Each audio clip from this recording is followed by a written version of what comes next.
Hello everybody, how are you doing? How are we doing? Good morning to everybody.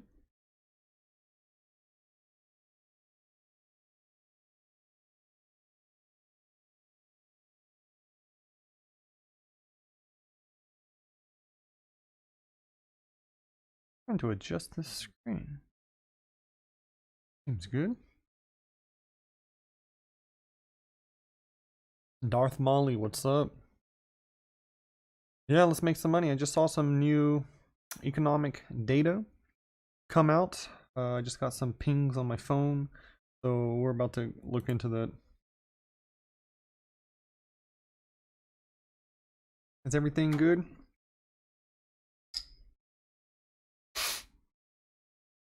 I'm good, everybody. Thanks for tuning in.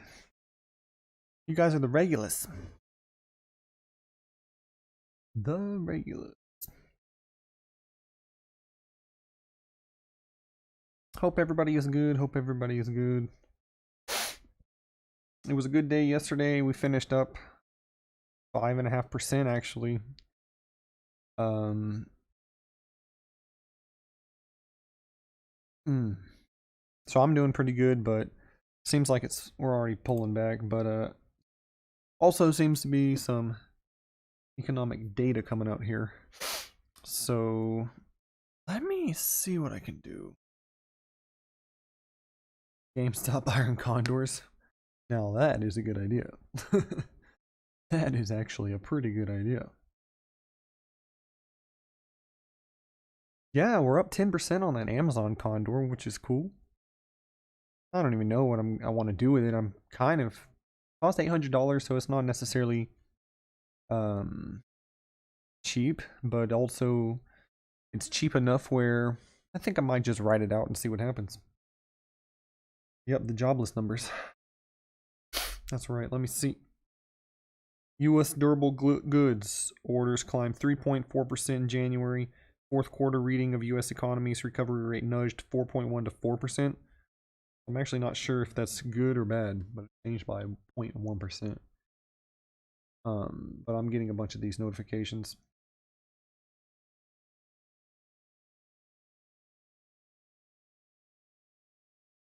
Data came out okay with a lot of good projected growth. Yep.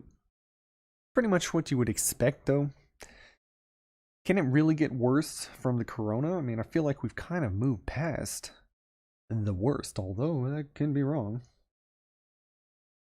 But nevertheless, we're gonna see what's going on and check everything out. But I'm just looking on my phone right now, and it seems like everything's pretty cool. Although Market Watch kind of sucks. I don't even know what a good news app or news site is. To be honest with you, they all kind of suck, and it's all very clickbaity. Because literally, they are talking about like the market's gonna crash, stock market crash, like almost just fear mongering. Yeah.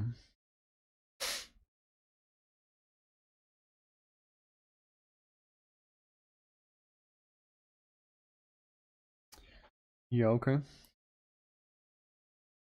Good. Data for US GDP was 4.1%, forecast was 4.2. Okay, cool. Yeah, I haven't even had time to look into it. Literally just finished up my stuff here and booted this up. What if the crash already happened and we haven't realized it? I mean, assuming that that's true, I kind of realize if the crash has already happened, I promise you, I realize it. I've already realized it. But no, I mean, I don't necessarily think the crash has happened, because what crash? Except for the corona. Yep,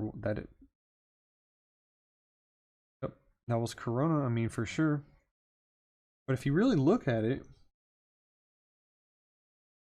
you know, that was 2000 and this was the Nasdaq. That's pretty interesting. But yeah, that was .com bubble. And then here was the 2008 crash, like crash, although putting it into perspective, that wasn't really bad. I mean, this is the month candle. I mean, this don't even really count. I mean, couple months, we got some bad months, you know? I mean, here's 3 reds in a row, 3 months of red in a row, 2 here. I mean, you can't even really say that's all that bad. But if you really look, this is what? 3 bad months. That was 2008. I mean, if you can wait out 3 bad months, then we cool. You know what I mean? But this was... No, that's not even Corona. Is it? No, this was the Corona. Interesting.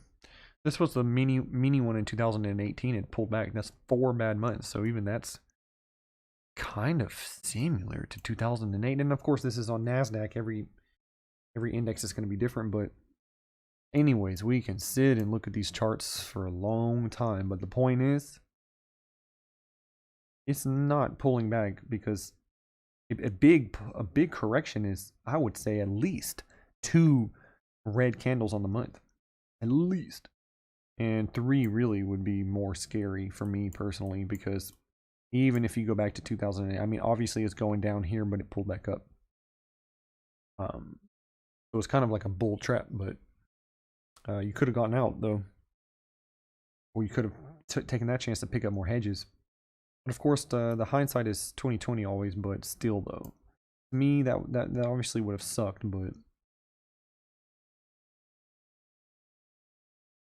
you know, it's not that bad. I mean, especially if you compare it to the .com bubble that popped. That was a lot worse. And anyways, this is on the NASDAQ. You look at S&P 500, it probably looks completely different. Similar, but a little bit different. So the .com was a lot less chill. A lot more chill, sorry. And then the 2008 actually was a little bit worse on the S&P. So it's interesting putting those things into perspective. So now I'm thinking like, okay, so what's going to be worse during a crash? NASDAQ and tech, semis, or Dow Jones, S&P? I mean, obviously these days people are moving into the Dow, more of the Dow type of place. So it seems like that's could be interesting, but this was S&P. It was actually worse than the NASDAQ, so in 2008, that is. So, well, anyways, for good measure, let's go ahead and look at Dow, since we're doing it. Dow's up a little bit today. Congratulations. But yeah, this also looks a little bit worse for me. .com didn't really affect Dow very much, although it was a little bit here and there. But more was the real estate one, 2008. And if you look, the Dow dropped from 290 to 190 almost. Quite a lot, guys, in the COVID crash. What's that? $100 over 290, 35% almost. And then here it was about 130, 71. So what's that? 60 over 130, 46, 35, 46%. I mean, that's Dow. That's just the Dow. Everyone will be a little bit different, but I don't know. The COVID one, I mean, that's no joke right there.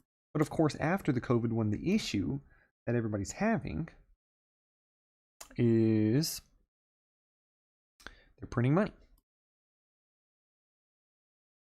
Let's look at the super trend. So the super trend was pretty good. Flipped over here, you got out of it, and then once it started growing back, you would get back in it. Or just dollar cost average your way up, I would be more smart. But especially when it flips over. Flips over here, you could have gotten out of it and saved yourself some, but yeah. Yeah, bullish. But we're still in a bullish on the month. I mean, if you take a look at this on the month, you barely even notice. I gotta zoom way in. Gotta zoom way in here. I cannot even zoom any further. There's a dip right there. Oh wait, yeah, that's the Dow though. It didn't really even dip. It's actually up right now. So anyways, let's see now that the reports have come out. Let's go ahead and check the indexes. S&P's still down a little bit. NASDAQ is down 0.5%. My tech is down 0.7. I wonder how those hedges are doing. Also, semis are down. Well, we'll see. But I would assume that we have these numbers now. It should be, people should be a little bit more chill.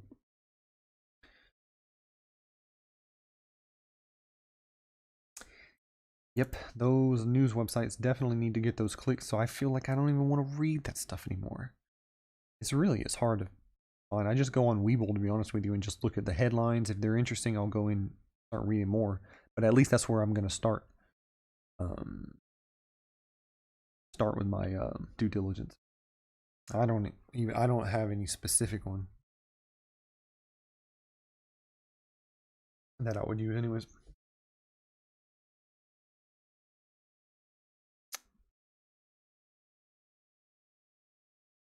Yep, unemployment is better than what's projected, so that's good.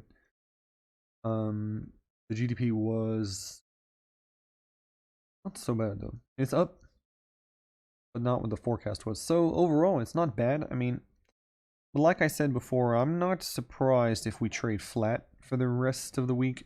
I mean, we're up. I don't know. Well, we're down like a decent amount here.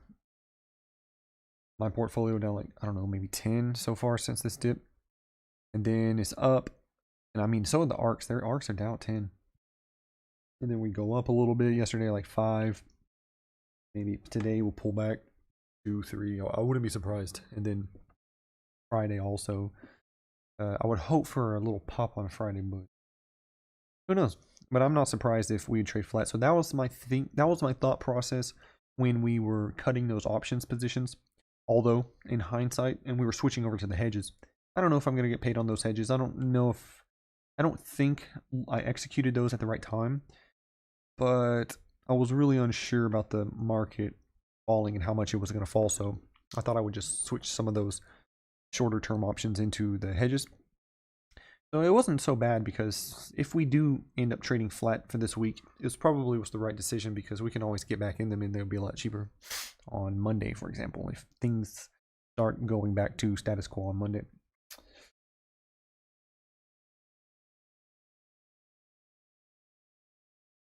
Global world debt is at 281 trillion. I appreciate the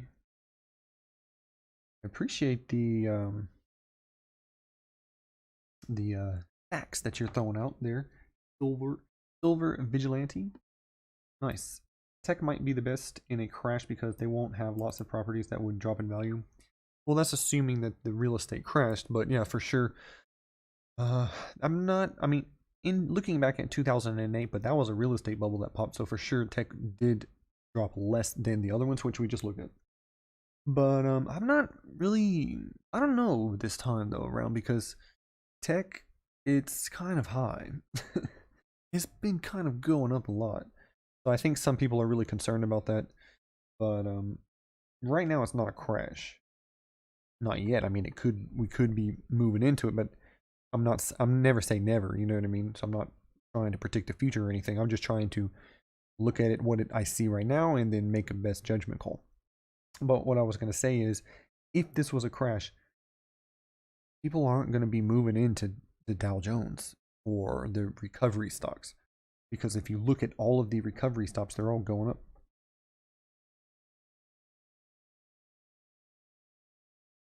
BB suspended on Webull? Oh no. Let's see.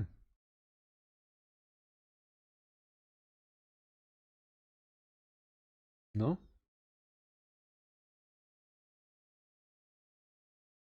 I don't think so. I just clicked in. Seems like it's fine. Yeah, Webull does. And you can even put your news feed on Webull actually right here if you wanted. Like, I could probably add a widget. I could add news or something like that. I don't know. I don't even know where it is, but you could probably pop in the news right here, so you could just be reading the news on your little news feed at the same time. So it's almost like a live feed of news. So that's kind of cool. actually not a bad idea. I might do that. But it doesn't matter for me. I got my news at the top here. I can see it if I want. Anyways. But I appreciate everybody joining in. We can take a look at some if you want. I saw in the Discord in the VIP section, we had a user that was asking about Atom, which is a semiconductor company, ATOM. We can take a look at that. But this was one of the questions on the Discord. In the VIP section is where I prioritize answering questions. Atomera, ATOM. And see, this is still on the month. Let's go down the day. But anyways, there was definitely a pullback here, but actually during this dip, it's pulled back to the 50-day moving average, and it's really just kind of hit on that really nicely. And it's coming back up, so I don't know if this dip is going to continue and the semiconductors are going to go up or down, so that's really going to affect overall, but in general, I would expect, if it holds, I would expect it to continue up in some sort of northeastern trend here. But we'll see. We'll see what happens.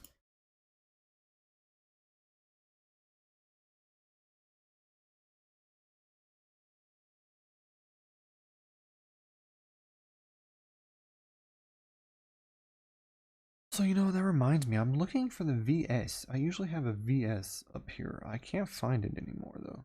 Lost it on my Wii. It used to be up here. I don't know where it went.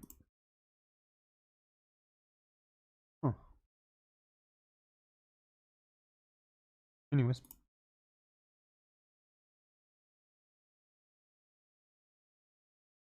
Yeah, it's to like overlay a whatchamacallit, another chart on top of this one so we could compare the semiconductor ETF with ATOM at the same time. So it's kind of interesting. But for some reason I don't see the VS. It used to be here. Weird. I need to ask support actually about that, because that was a kind of neat tool. And I was actually just helping one of my friends set up his Weeble today, and and it reminded me I saw the VS right here. Let me know if you guys have the VS, or what am I missing here. Anyways, VS like versus, I think. Yeah, no joke on the recovery stocks. All mine strong this week for sure. Yeah, they're so high. I mean, I would like for them to pull back a little bit before we get into them, because it's not the end. Like, this is not necessarily the beginning of the recovery, but for a lot of industries, they're just starting to shift into top gear, I guess. That makes sense. Start really picking up.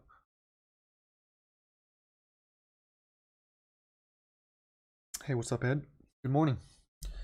Today, well, there's the economic data that's just came out. The unemployment was less than they thought, and that's good. The GDP it's gone up this quarter, but it's actually 0.1% lower than they expected. But overall, it's not bad. It's pretty good. So we're really just trying to figure out how the markets are going to react to this new data. And it seems like Dow is pushed up just a little bit.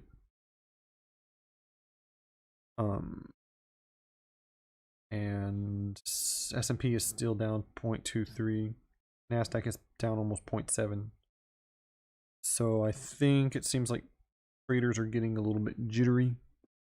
The ARCs are doing horrible, but that's okay. It's a good time to buy them. Those only go on sale once in a blue moon. But I mean, if you look at it, these are holding the 50-day pretty well. Obviously, it's going to drop a little bit here. But it's holding decently. So I'd be pretty happy about that, but you know, we're still getting some jitters here.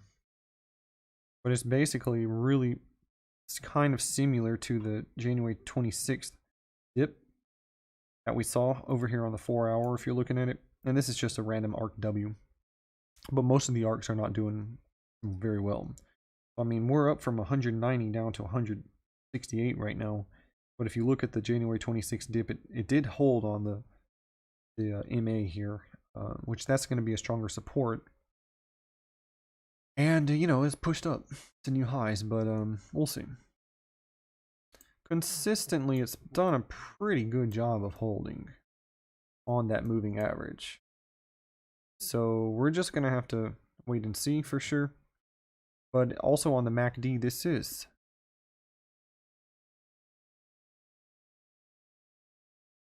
But anyways, on the MACD, it is way oversold, so this could pick up.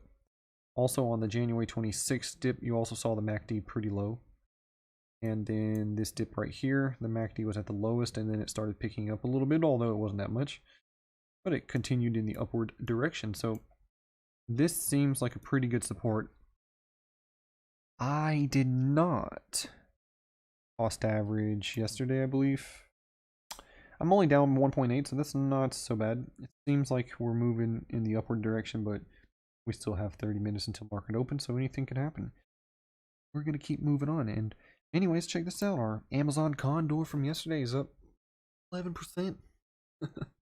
And that's, I gotta say, I don't do Condors very often because, well, you make money if it's flat. Even for me, iron condors, which the opposite, you make money if there's big moves up or down. Even those would be more interesting for myself. I do iron condors more often because it's easier to pick out a stock that's either going to go up a lot or go down a lot. And yes, we're talking about you, Bitcoin stocks. Or, you know, GameStop or Palantir. There was a really good GameStop. We should do a GameStop iron condor. That's a great idea. It'll be expensive, but remind me and we'll check it out. Somebody remind me about that. Or once market opens after 15-20 minutes, something like that. But yeah, we'll check it out. But anyways, the condors are just, well, yeah, we're gonna make money if it's flat. Okay, what's gonna be flat? O? Literally off the top of my head is Amazon and O. I just feel like things go down or things go up. There's a higher probability. That's all I'm saying.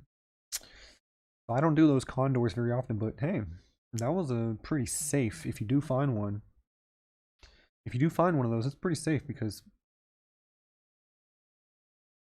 anyways, I prefer iron condors personally. I just feel like there's a higher probability of it going up or down. We don't know which way, but either one of those ways. Anyways, whatever. Oh yeah, you want me to check the UAMY? Yeah, for sure. Do it. UAMY. But the basic plan today is going to be review the options position, see what's going on in it. If there's anything that we need to do, take care of, either roll on some of the covered calls, we'll see. Tesla went up a bunch yesterday, so I started getting nervous because I'm selling those covered calls, and I'm questioning myself. I'm questioning if it's even worth it to sell those Tesla covered calls, because I think what I made, like, I don't even know, a couple $100, and I'm risking getting a sign and selling my Tesla. And when Tesla moves, it moves. I don't even know if it's worth it, to be honest with you. So and I had just bought those 45 shares too, so I'm really like, yeah, I could sell my 45. I could sell like half of them, 50 shares of Tesla. Still have 50. I can't do covered calls, but I don't know. I'm questioning it because, man, every time I seem to be doing that, Tesla just makes some huge moves. Anyways, UAMY. Let's check it out. What is this about? U.S. anatomy, basic materials, mineral resources, metals mining, specialty mining, metals. United States Antimony Corporation is engaged in the production and sale of antimony, silver, gold, zeolite products. The company is a mining, transportation, milling, smelting, and marketing company. It has 3 segments. U.S. antimony operations. Am I saying that right? Anti-money? Yeah, I'm out. This is not for me. It's anti-money. Not interested in something that's anti-money. No, but seriously, I really don't know what that means. Anybody want to Eli 5? Eli 5 for me. But yeah, this is going up quite a lot. This looks like pretty small cap here. Pretty volatile. But it's swinging. Oof, it's swinging though. Up, down, up, down. I mean, we went from 80 cents to 250 in just a week. Back down to 1 and back up to 220. Well, it's 1, I know. But yeah, that's swinging. So, you know, pending the fundamental and due diligence, I would just be trading on the, just get it down here. Get it towards the 50-day moving average on the day chart. On the 4-hour, but I mean, this one looks like it's swinging a lot.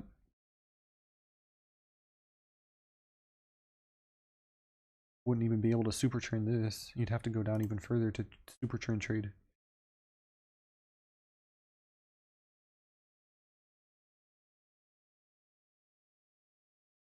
Yeah, I mean, okay. Kind of. I just, show me a line here.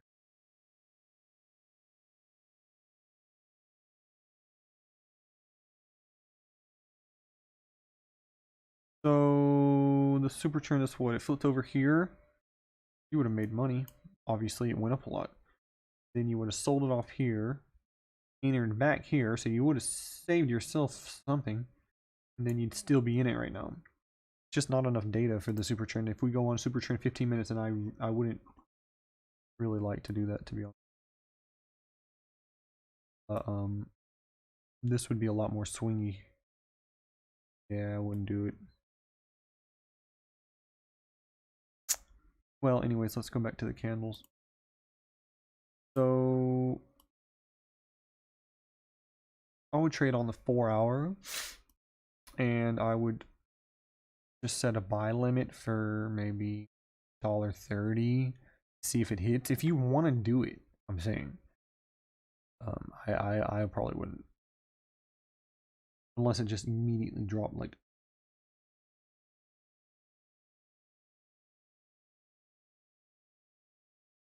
UAMY big drop was a stock offer. Oh, okay. So yeah, I mean that would have been good to. Would have been interesting to do that. Yep, looks pretty choppy. It's, I mean, those things are risky. I mean, if you want to go for it, go for it. So if you want to go for it, I would say just try to get it at less than 130. That's just off the, literally just off 2-3 minutes looking at the chart. So, you know, anybody could do that. But I just don't know. I don't know the due diligence. I don't know the fundamental analysis. I cannot just know that. I'm looking at the technicals. Yeah, I mean, if you look it up, if you look and you're familiar with the fundamentals and you did your due diligence, I mean, go for it. Just try to get it below 130, I guess. Or once it dips below the 50-day moving average on the 4-hour. Put cost average down on your way to the 180-day, I would say would be better. Maybe every 10 cents buy some more on the way down. But, you know. The purple line is the 50-day moving average. The red is 180. Those are the only two that I really use. I mean, sometimes I'll throw some more in. I'm trying to hunt a support, and my trend lines, I'm not finding one, just drawing them myself. Usually I do. But the 50-day is a decently strong one. But the 180-day is a very strong support. But it doesn't matter because even if you turn the, I don't even use the 50 days so often. Like I just turned it on a couple days ago again. But we could actually, don't even pay attention to the purple, the 50-day. We see it's bull right here. We can draw it up. I mean, basically that is a 50-day moving average. So that's usually what I would do, something like that. Or I might even throw it in like that because it goes right through that gap. Let me highlight that. Goes right through this gap when it gapped down. Then I guess that was the offering. But yeah, I would do something like that. And this one is more interesting to me because sometimes it goes below the support. We know that. But we had this one, this dip right here, and then this one too. But this doesn't mean anything. You can sit here and draw lines all you want. Really, they just try to give you better entry points and better exit points. That's all. Do the fundamental analysis. Do your due diligence. Then you can really know if the price is going to move. Or at least have a better idea. Alright, looks like we got 22 minutes. Let's keep looking at these over. There will go. There will go. It's all good now. Great, huh? Thank you. You buying more Palantir? It's a good question. I haven't even really started looking at these things. Still in my buy zone, huh?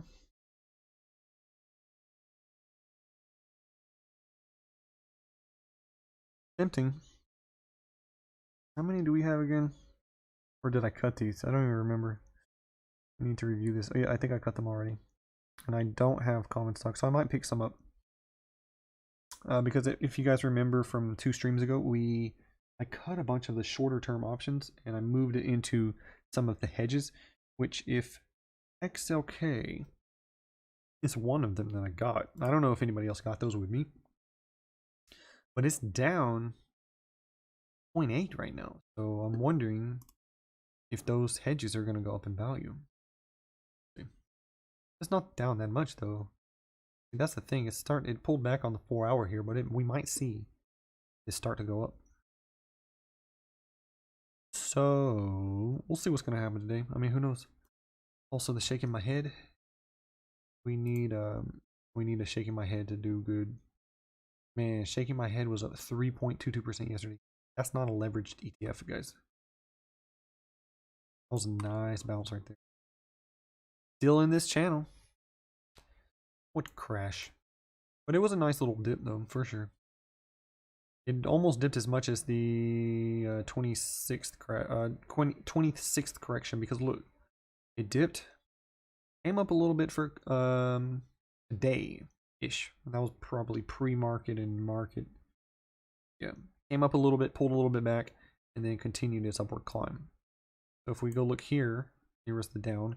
Came up for a couple days, actually 2 days now it's been going up. And maybe we'll see it pull back before then going up further. I expect it to be something like that. AMD's down 1% pre-market. Yeah. Also, Microvision could be interesting to pick up. But to be honest with you, oh, Lee's up. Oh, thank goodness. Oh, we're at 29. Oh, yeah. That's cool because I'm going to get a sign on those. Maybe not, though. Maybe not. I don't even know how I feel about that. In a perfect situation, my price is 29.5. A perfect situation, it's 29.5. But the chance of that is low, obviously. So my cost basis would be 29.5. It would be 28. So as long as it's above 28, we're making money. So I'll be interested to see those. But that's the second we put that sold. And I closed the first one for some profit, but we'll see what's going on. I mean, it tried to come up here, but then it hit resistance on the 180 on the 4-hour. So the electric vehicles are not doing so well. But they had their day before. They had their day to shine. And they shone really bright. And they're just pulling back right now. They're cooling off. Nothing to be worried about here. Electric vehicles still feature. Now is a good time to pick them up. These things are everywhere in China. It's crazy. It is really, if you think about it. Just a few years ago wasn't much. Especially the quote-unquote luxury electric vehicle. Tesla's down 2.6% pre-market. I don't even know how I feel about that because I have a covered call. Yeah, I'm starting to think might not be. I mean, if I didn't mind selling my Tesla, then I wouldn't care if I didn't mind selling my Tesla, I would be like, yeah, whatever. I can make a couple $1,000s a month. It's all good. But now it's really don't want to sell it because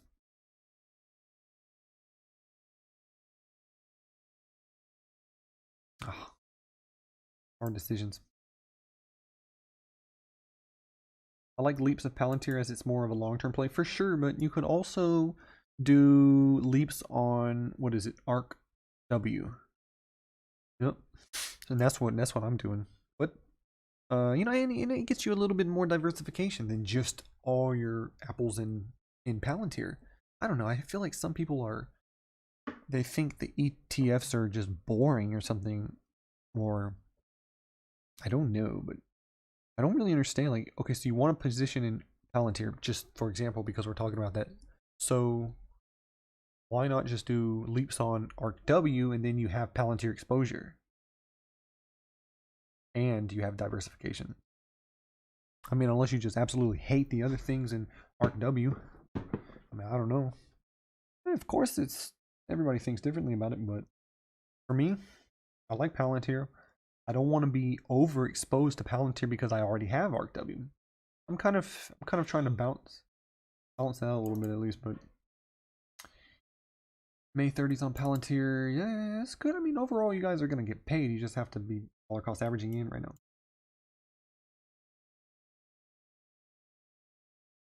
Cash covered puts on Palantir, yeah. I know those are. I mean, I know what you mean though. You make some pretty good money doing that. You don't just need to do long calls.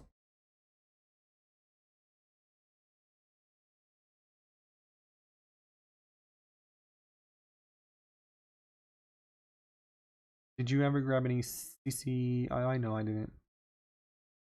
I didn't pick any up.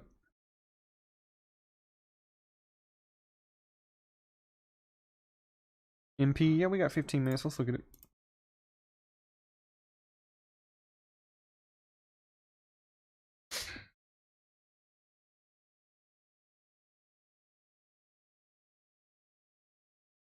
Looks good.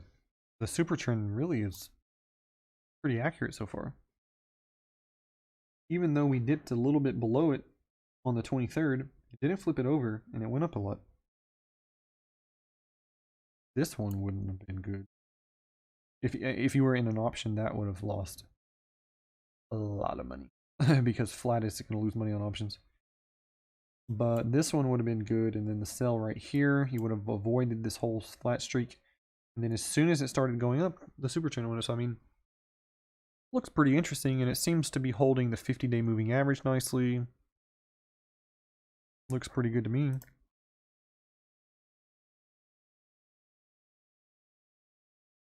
Rare earth minerals. Mountain Pass, an industrial asset, which is an earth mining and processing site of scale in the Western Hemisphere. The company is focused on producing neodymium, praseodymium. The company's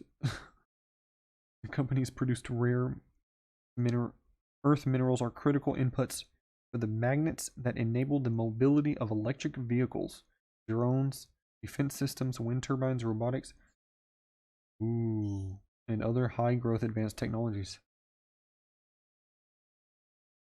I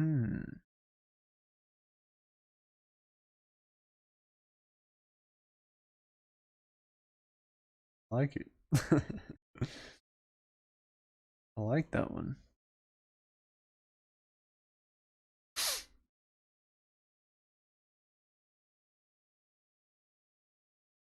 It's cool getting your insight. Living in China, I live in the South, and literally nobody is excited about EV yet, so it's nice to get that perspective.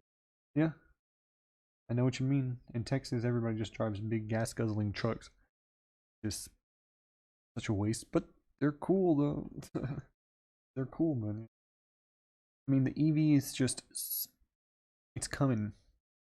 I'm telling you guys, it's coming. Full force. Literally.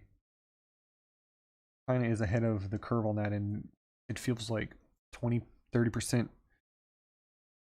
are some sort of electric, no matter if it's the hybrids or fully like. I mean, the hybrids they're coming out real fast. Bunch are hybrid now, which is obviously it's not fully EV yet, but it's in the right direction. A bunch of the German cars here are hybrid, and I mean they're plug-in hybrids, like some of the Toyotas now, but also a lot of German ones too. So I mean, and then in North America, the cars are like Ford and GM, and then Workhorse and what's the other one? Lucid. They're starting to take off. They're going to start to take off, and this is all without saying Tesla is way ahead of everybody. Tesla is literally, I would estimate, 3 years ahead in the technology. But it's not just about the technology of the battery and whatnot. It is about the data that they've collected. Because it's about the AI aspect to it. You guys know me. I'm bullish on Tesla, but that's because I see it from living here in this perspective. They are everywhere, and to be honest with you, a lot of locals, they don't know what Lee is or the Xpeng, but everybody knows Tesla though. That's just my opinions and my thoughts. So I think, once Tesla comes out with the Model 2, which is supposed to be like a hatchback-ish type of for hatchback sedan for like $25,000 entry price. Oof. In China, that will be that's like boomtown though. I think so. Just based on the Model 3s. Now, I don't know, maybe people think they're really ugly or something like that and they don't get them, but just based off of because a lot of people, they care about the face. So they want to drive a import or a foreign vehicle. That's what they don't want to own domestic. So just because of that fact, Tesla is way above and beyond everybody in sales. And so I'm just thinking, if the Model 2 did come out, yeah, for sure, that would be crazy popular. And I mean, I'll take for example the Audi. They have I think it's A3. It's the really small SUV, the smallest one, or I forgot what it is. A2 is the sedan, A3, I don't know. But they're just extremely tiny, and they're a little bit overpriced for what it is, because you could get a much more spacious one if you went with domestic option or not imported, let's just say. But it doesn't matter. Just because it has those 4 rings on it, that's enough. Just because of the name. So that's my take. And that's my that's my that's my FA, the DD on why I think Teslas still have a lot of upside. Because once they come out with new ones and cheaper, the middle class in the Middle Kingdom is growing extremely fast. GameStop is crazy though. We need to look into the Iron Condor. Somebody remind me of the Iron Condor on GameStop. Probably in 30 minutes. As someone who was without power for 3 weeks due to natural disaster, I would prefer hybrid to EV. Can't imagine being stuck. Can't charge my car due to power outages. Yeah, that's true. It's a good point. It's crazy to think of people don't have power like so easily. That shouldn't happen. Honest with you. Unfortunate.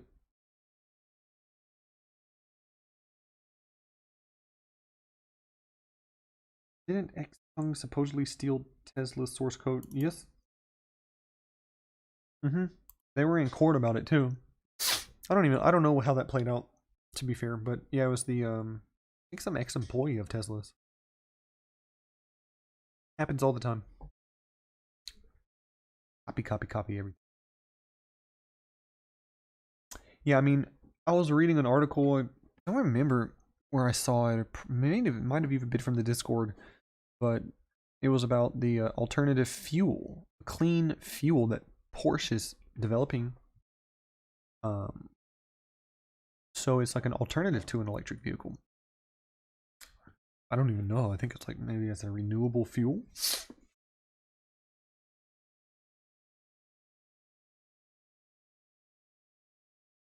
Yep, generator is gonna do. But yeah, I don't know. That's all pretty unfortunate. All right, how we doing? Not very good, huh? Down 2.4%. Everything is kind of pulling back. S&P is back 0.36. Nasdaq is almost 1% back. Dow is pretty much even.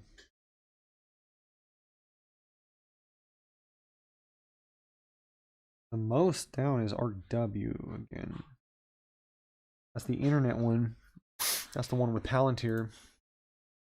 I just think it's an interesting time to buy it. But let me look at options here. My orders that were canceled. Yeah, I don't think.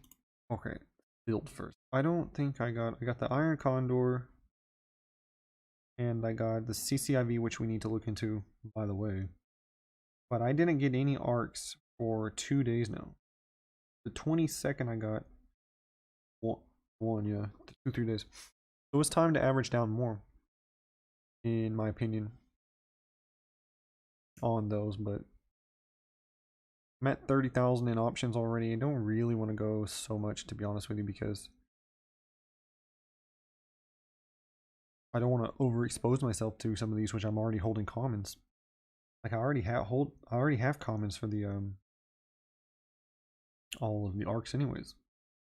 But anyways, so virtual capital is actually coming up. Free market 3%, so that's interesting. Have anything open? No.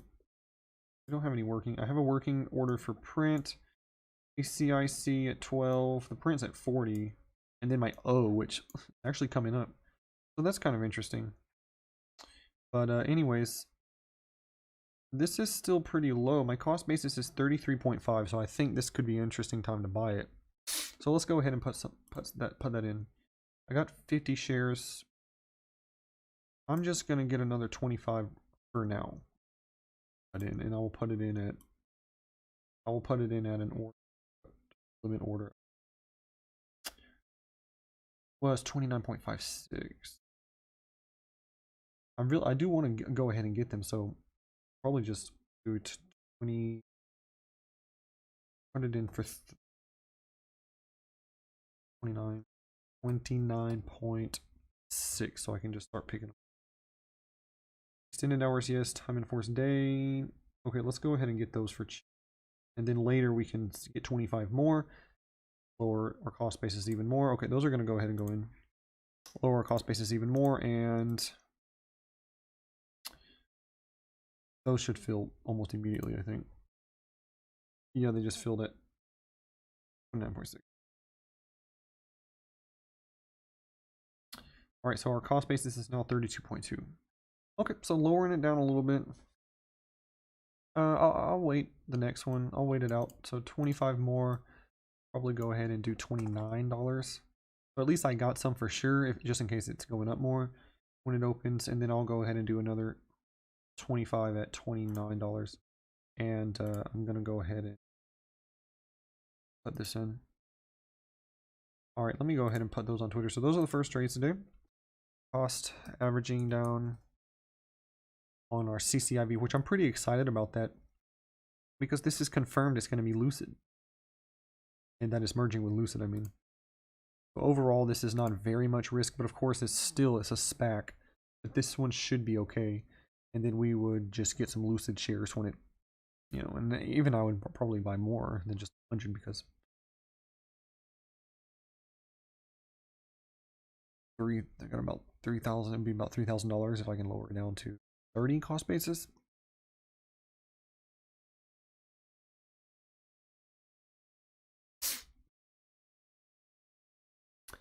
Anyways.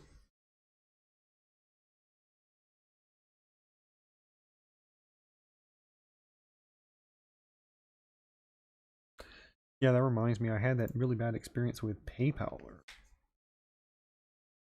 earlier today. Forced developing synthetic fuel. Yeah, that's what I was looking for.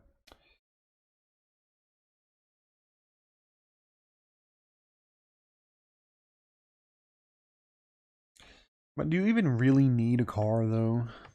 Like, why do you really need it? Even if you can't drive around for a couple days, you can always just Uber or order things. I mean, I've totally gotten used to that. It's probably just based on where I live, though. I used to have cars. I used to have a bunch. I don't even have one anymore. I don't like depreciating assets very much. But of course, once I move back to the States, I probably would have to get one. Yes, I don't really even have very much choice, huh? But still, you really don't need one. If the hurricane is coming, stock up on the food. if you think you might be without power, right? All right, looks like markets are open. Here we go, guys. Good luck to everybody. PayPal is trash. Yes, I know. I'll tell you guys if you remind me later. I'll tell you guys about it.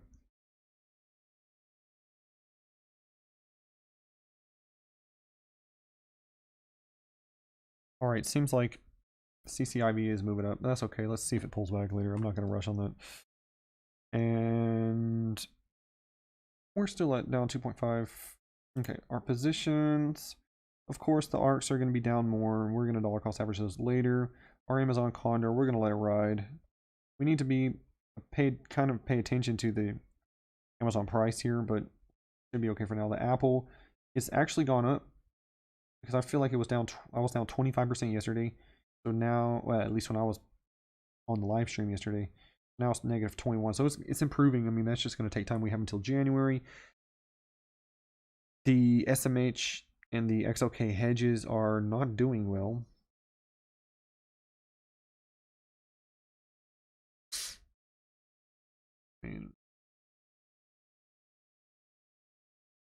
Oh, my CCIV just got filled at 29?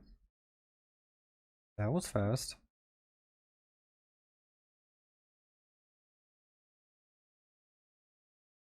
Okay. Lee. Okay, so Lee is up, so that one's not as bad anymore as it was. And actually, we can go ahead and get assigned. I'm not so worried about that.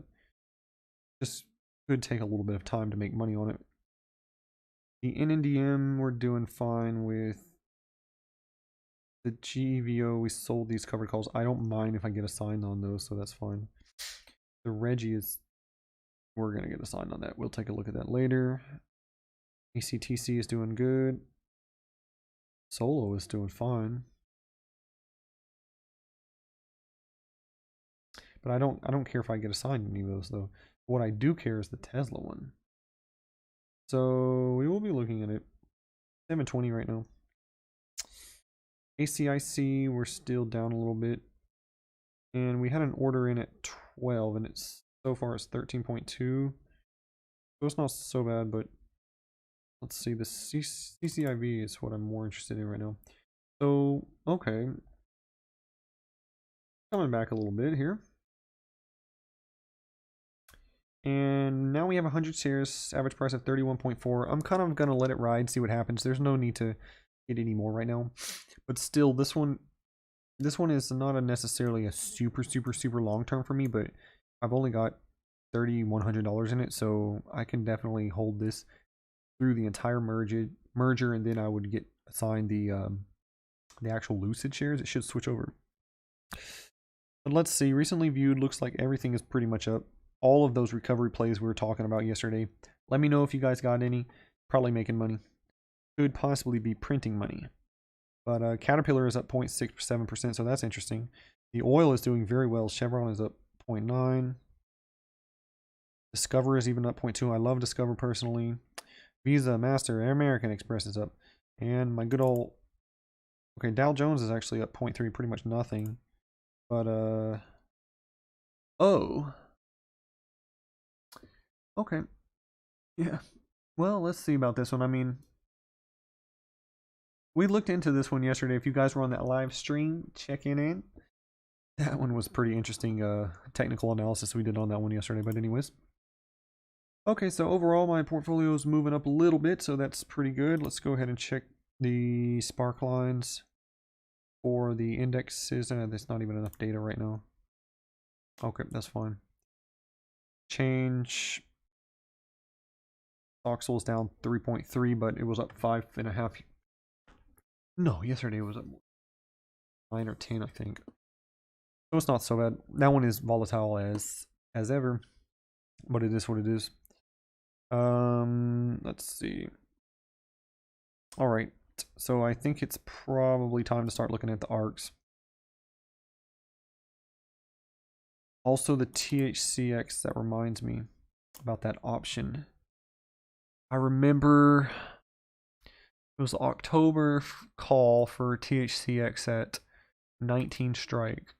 Okay, so this is actually going for 540, it's saying. This one is pretty interesting though, because it's the break even is at, needs to update though. Yeah, break even is 2440. And if you look here, it's almost at, this blue line is 2440 ish. It's not very far away. We can easily see a pop up to that.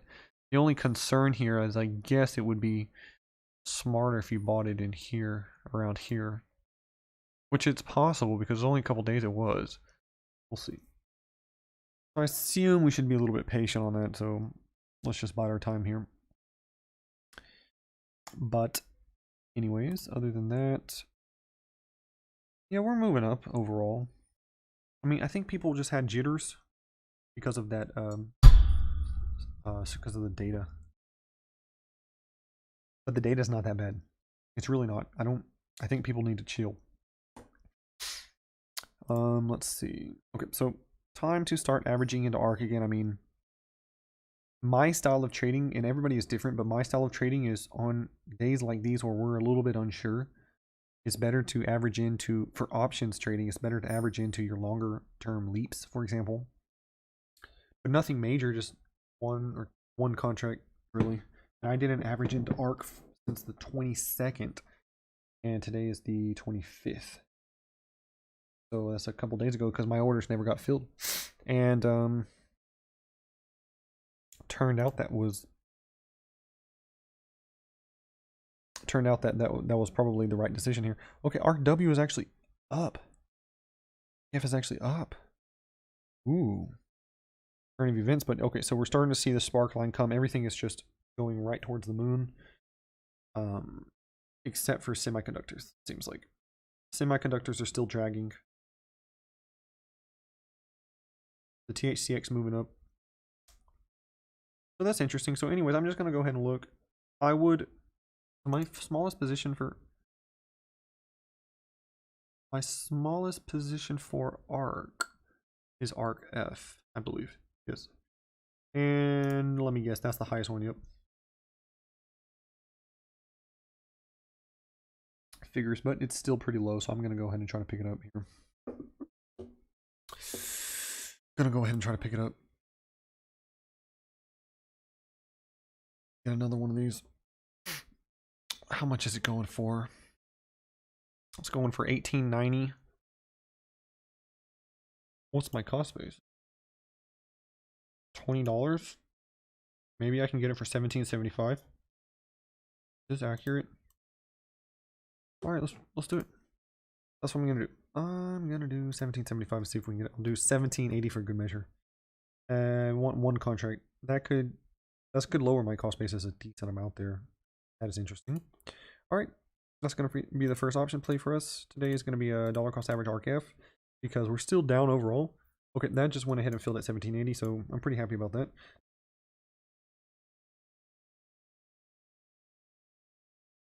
Okay, so let me just go ahead and get that posted to Twitter. ARC-F, DCA, Leaps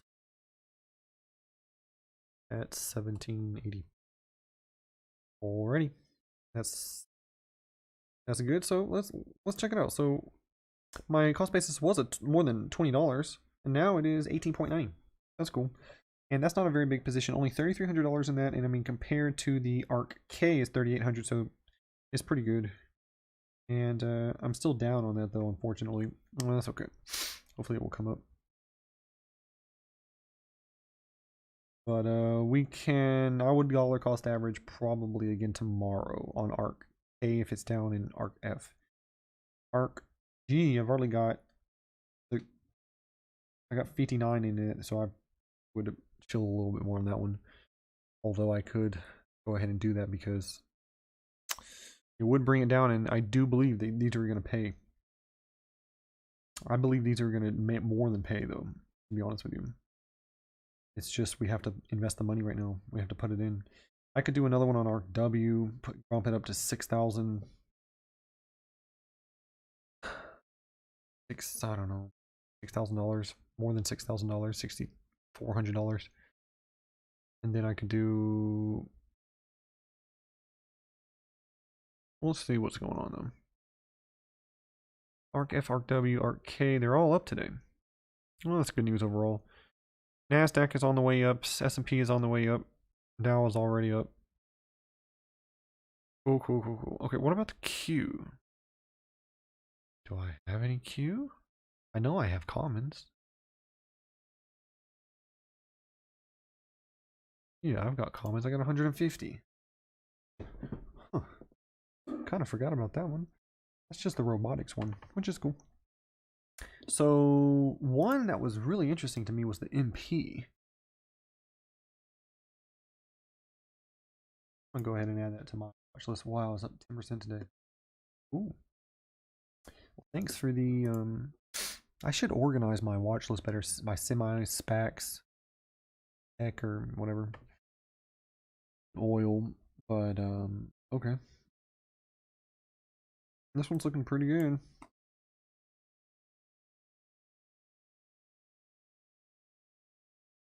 Well, whoever said that, I forgot already. Hopefully, you guys are doing all right. GameStop Iron Condors, they just halted. Apple's green? Jeez. Come on, Apple.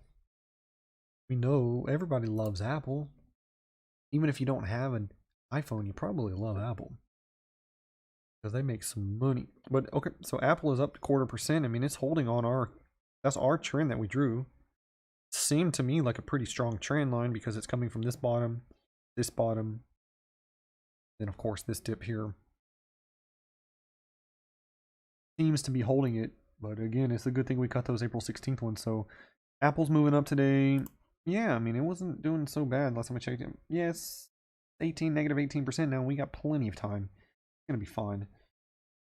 Already got 12,000 in that. I don't really want to put more, but it went down a bunch. I might. Anyways, our hedges are not paying, so that's okay though. Yeah, actually, this is going to be misleading because I have those hedges. Because if my options are going up, these hedges are going to go down, and I kind of already wrote off the hedges as a loss. I mean, I don't expect to make any money. That's just my little insurance policy here that I'm going to try to cash in on Lotto. But whatever. So if it wasn't for those, then we'd probably be up on the options right now. Because a lot of things are moving up. All of the ARCs are moving up. I got a bunch of those. The Amazon Condor still is up. And then the Lee is actually up too. Reggie's moved up from negative 40 to negative 38, so that's improved a little bit. But again, that's a selling of a put. So literally, we're making every single thing we have is moving up, except for those hedges. But it's okay because you know, 2 days ago, those kind of were plugging the hole of the sinking ship, so can't really complain all that much. Look at the spark line. Okay, things are kind of coming off a little bit. That's okay. Clean energy's not doing well today. Semis are also not doing well today. That's unfortunate. I'm gonna watch the THCX. Okay, let's look at the GameStop Iron Condors. GameStop Iron Condors.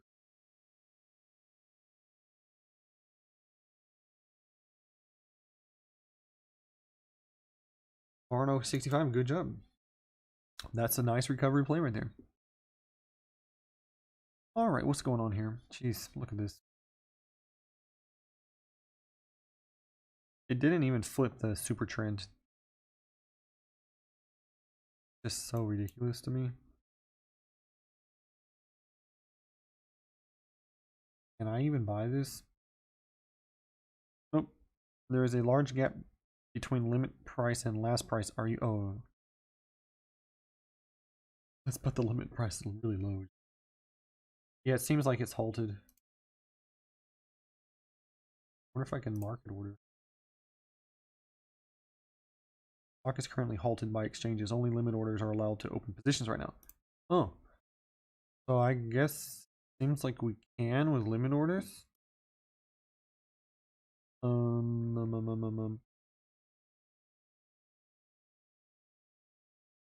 Can we do Iron Condors? Let's just try it. So we do an Iron Condor for 8 days. Let's try it. Okay, let's see. So we want it to fall below 125 or go above 140. I think that's reasonable. Right? Seems like it would be pretty reasonable. And it's only going to cost us $112. And we have potential to make 388 per contract. So if you guys take a look at this, if you can see this right now, CCIV already up 7%. Nice. All right, so let's go ahead and take a look at this. So basically, we lose the most money if it's between 130 and 135.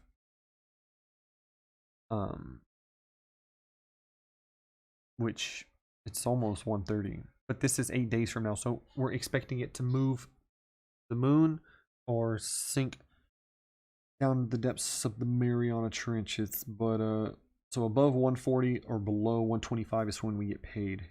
So it's only going to cost us $100. I mean, pretty cheap. I mean, my portfolio, I'm going in. Yeah, I did 800 on the Amazon Condor, so I mean, we could put some money in this. We could pick up 6, 7, 8 contracts. That's like $900, and we have a potential to make 3,100 if it goes to the moon or sinks to the bottom of the ocean. Well, so I don't think that's overall very bad. I don't think that's a bad idea. And we could even change around the width a little bit too. Like a 10 strike, we probably want to move below 90, maybe below 100. That's not worth it because of the loss is 48.80. The gain is only 31. We'll go back to 5 width here. Right, change back to, what was it? 120.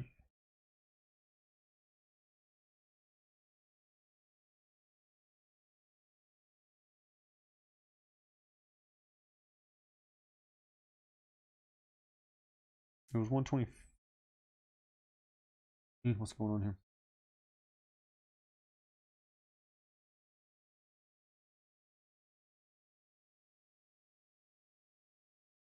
I think it might have, what it might have changed.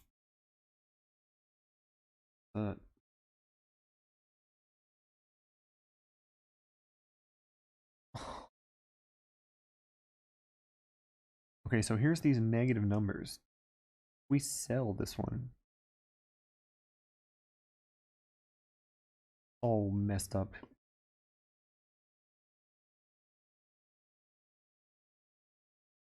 Try it again. 125 and 140. This costs us 678 right now.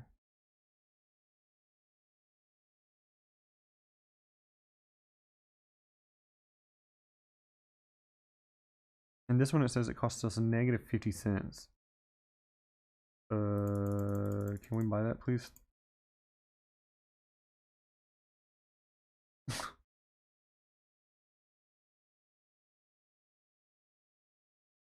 So below 103, above 112. Yeah, okay. Given the current volatility in the market, multi-leg option trading, yeah, it's not going to work. It's too volatile that we cannot do it. The values are way too funny. Because what's happening, there's 4 legs here, and these prices are jumping around way too fast for each individual leg. It's too crazy. I mean, I know that it pisses a lot of people off to see the brokers stop offering those things, but as you can see, it just is ridiculous. Like, look at all of these are negative because it's each individual leg just doesn't make sense. It's all changing. It's not balanced. You know what I mean? But anyways, what's going on with? What's going on?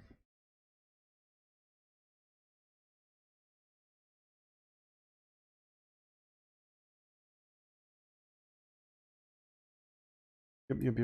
That's right, Spud Monk. Come on. Jimmy taking hard again. I mean, for sure. Did you expect it was going to go up? I mean, if it's once it crashes down, because it was one person in the Discord. Oh man, let me refresh my memory here real quick on the Discord. It was, yeah, it was Darth Molly. Where are you at? I know you're here, Darth Molly. You had that game lotto, the GameStop lotto call. So yeah, I mean, if you can get them when it's already down a lot, for sure. But then, can you even sell it? I mean, I think you might be able to close your positions, but would it just kill the volume since they're suspending it? Where are you at, Darth Molly? He's probably trying to sell it right now. We were talking about that. He told me he's just going to try to close it because it's up like 2,000% or something like that. That's crazy. Yeah.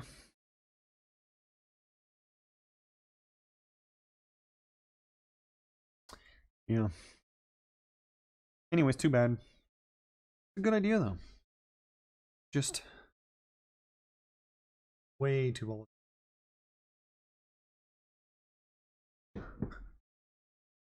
Anyways, whatever. It's all good. Okay. Okay, so things are pulling back a little bit. Seems like there's nothing for us to close right now. There's only the only thing I can really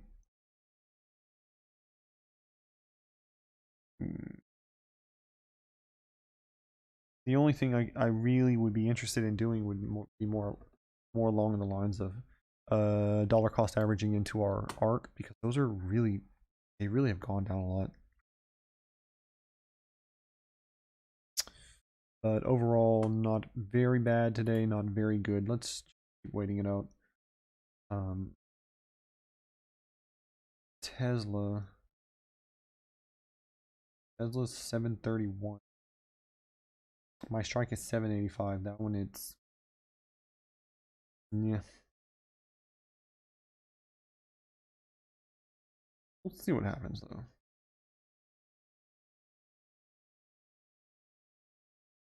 I don't like that anymore though, I gotta be honest with you. Just because that's Tesla is, I really don't want to get a sign. I prefer just to sell half. But I don't know. I mean, I guess it could pay to keep them all. Who knows? Ford is pretty good.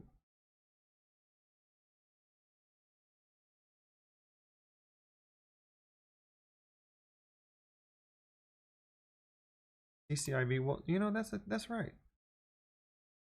We have nice. It's up 10%. That's good. Overall, this is as safe as you can get. Tax merger's already confirmed, and we're buying it close to the 50-day moving average.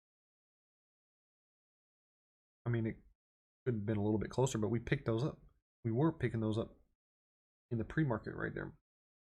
So yeah, 2 15-minute candles ago, we were picking them up down here. I mean, this is literally as safe as you can do, and it could be a little bit closer to the 50-day moving average, but I think overall, I'm not going to get options on it. I mean, I could. Iron Condor, I mean, it's going to go up a bunch, right? But if it's just going to go up a bunch, then we should just get calls. Yeah. Not very interested in that, but now that I have 100 shares,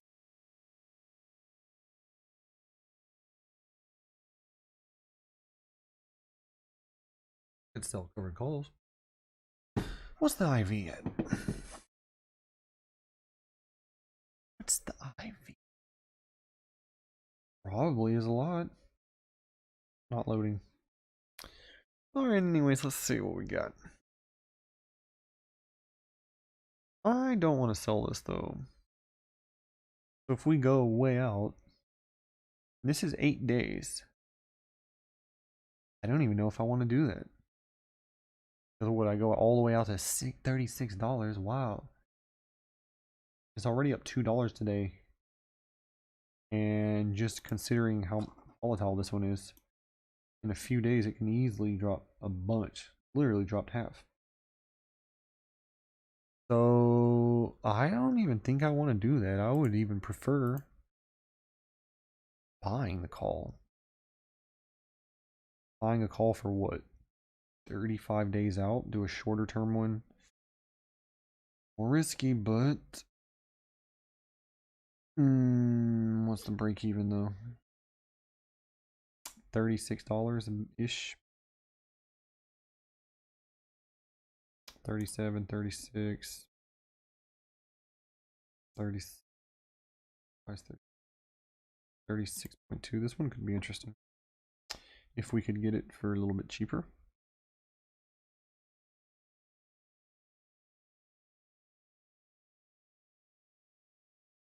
Yeah, those values are all over the place. The IV must be really high, but I cannot see what the IV is. I mean, look at the 29. It's selling for 580. No way. 30. Yeah, it's 820. $37 break even, so that doesn't make sense. We could do a 36.2. Now it's up. Now it's changing. It's hard to tell. This is moving so fast right now. But ish. We could go ish. We could do a 30 strike, so it's like a 36 break even. I mean, look at the chart. What are we looking at though? $36 is way very much. Basically at the top of yesterday. Can be interesting. What's the chance of it crashing a lot? I mean, yeah, interesting. Or we could do a 15-day. These are not cheap though. You need a few $100s. I prefer probably to pay $200 more and get the 30-day one. Maybe. Although this break even is only 34 and it's already almost 31. I mean, I'm down to get those. I'm down. That would be interesting. I don't mind that at all. And we could even sell a put though. Sell a put at what? 29. We could get paid $300. Maybe get paid $300. Could be interesting.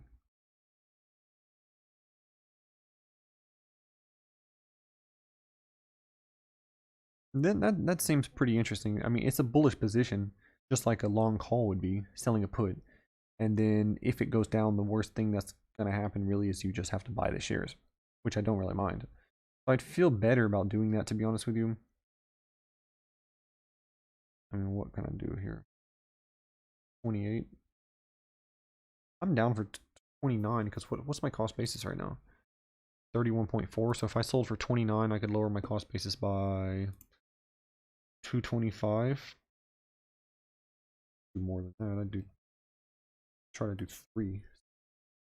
I don't know if it'll get triggered, but I'm not in any rush because if that, then I would get 200 shares, which I kind of want anyways, to be honest with you. And if not, then I get to keep the $300.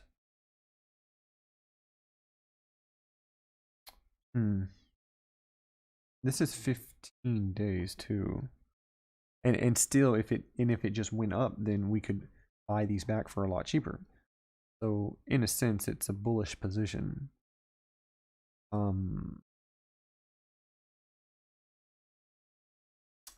going on here?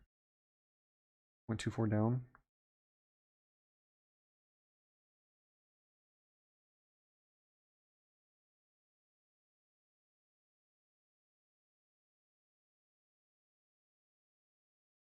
So let's. I'm thinking about it. I don't know.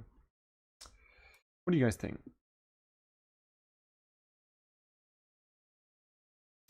Hey, congrats, Darth Molly, for closing it. How much did you make? I don't know. What do you guys think? You think should go long call? Maybe 15, 30 days? Or you think we should do a. Do you think we should sell a put, collect our money, possibly get assigned, and buy more shares of CCIV? What do you guys think? Let me know. I'm okay for both. Selling a put is less risky, probably a lot less risky, but buying a call could potentially pay a lot more money. So let me know what you guys think, and whatever the consensus is, we can do. I'm pretty sure we can do a poll here.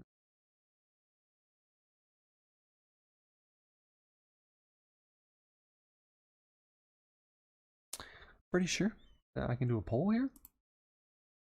I don't know. Anyways,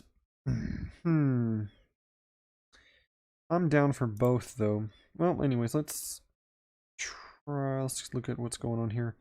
Yeah, everything is heading in the downwards direction. That's too bad. Tech is down. Nasdaq is down even lower now. It's 0.6 down. Yeah, I'm not really surprised though. ARK-F is the only one up.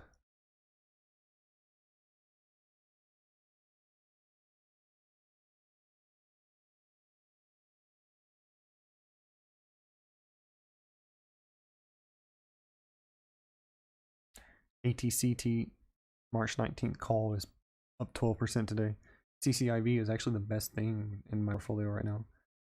Oh my god, O is up 1.6%. O is going up a lot actually.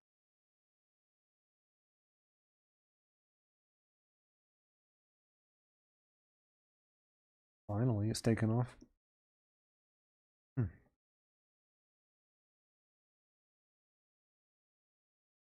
Well, well, well. Good for O then.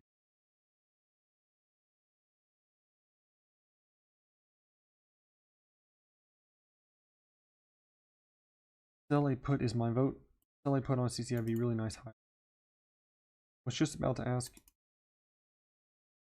about in DM2. Are you still bullish on NNDM? I'm thinking of buying some NNDM calls options since print doesn't have any. Yes, I am. And I actually believe I have some commons of it. Is selling the 26.5 put at 100 March 12th? I'm staying out of CCIV, but I'd go with put. Everybody says sell the put over. Yeah, I mean, it's the safest thing to do. Just, those calls could pay a lot of money, though. That's a little bit more risky. I haven't done any short terms in a while. And I actually don't even have any short terms open right now, but okay. We can do it.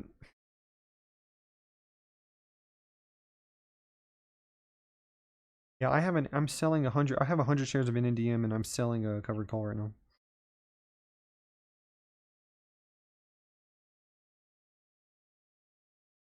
So, maybe. I'm still down on these, but it's okay. Yeah, it's coming back a lot. Alright, alright. We'll sell a put at 8 days. I mean, we could sell it at. We could sell it in the money as well, or we could try 29.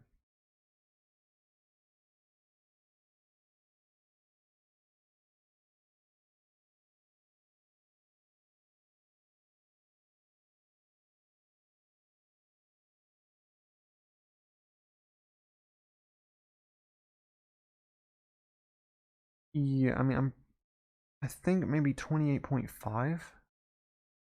If we get a sign on that, that would really lower our cost basis, but I don't know if it would pull back that much because it is over 8 days. So, I mean, if you give this 8 days, I don't know. But I think I'm interested in 29. I really want to get assigned. That would be the point for me, and it's really low right now.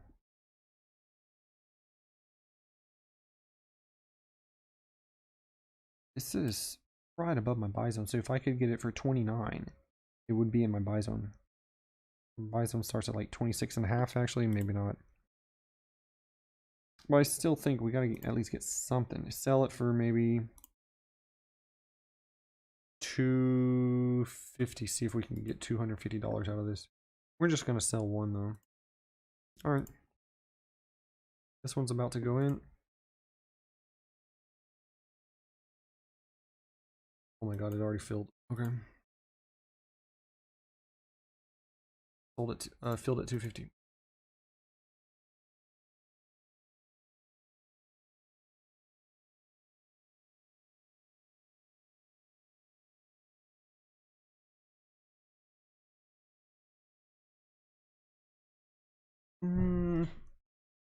That one should pay nicely on the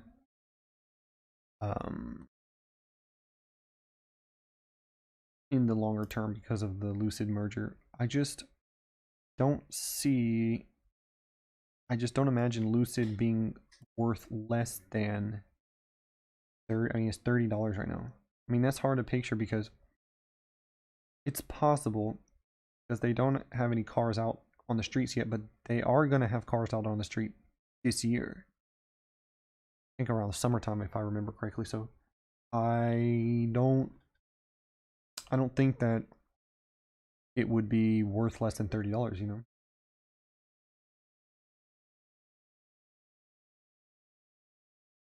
You sold a put on my CCIV and opened a call as well.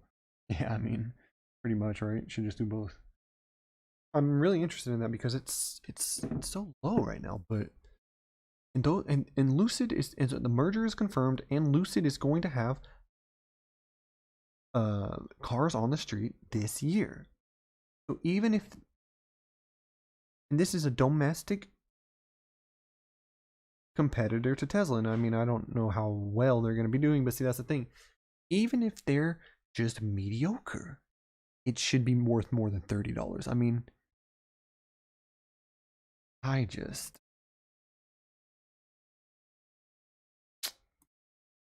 right? Well, anyways, pulling back, guys, so we might get a sign. Anyways, we have 8 days, I think, till expiration, right? I just don't. I have a hard time believing, but hey, man, if it pulls back to 26, 27 level, we're gonna pick up some calls as well. I think that's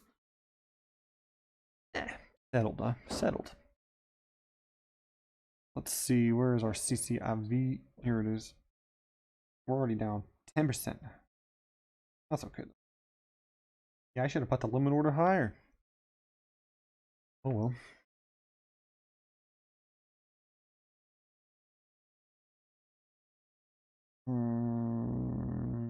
Yep, that's okay though. See how that does. Okay, so down 4% overall, huh?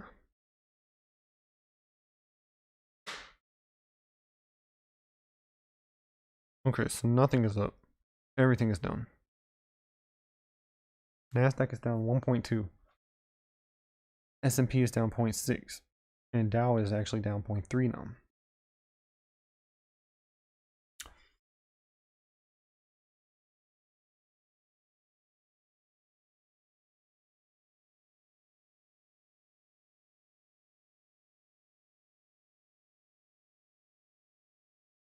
Yeah, that's a good point. E and D, it will fly when they announce the merger date. Yeah, hopefully it's soon. Oh, hey, we got a little zombie running. Oh, that's the first time I saw that. Nice. Cool, cool. Yeah, guys, please subscribe. I will make a GIF. I will make one of those of myself. I think I will be working with Nextlist, the chat moderator. Yeah. Gonna try to make some gifts.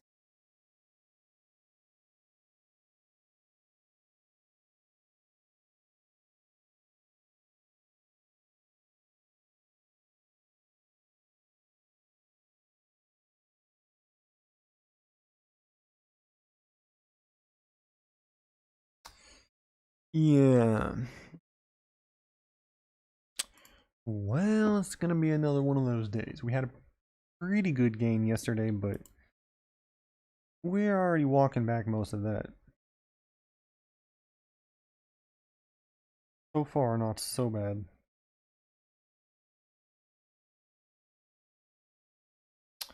What's the ARC doing? The ARCs are just all gone way down too. They were up. They are going down. ARC F is down 0.6 almost. ARC W 0.12. ARC Q 0.135. ARC K 1.8. ARC G is 2.3, huh?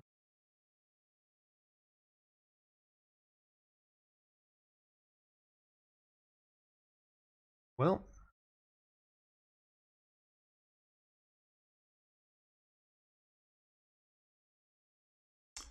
semiconductors are also down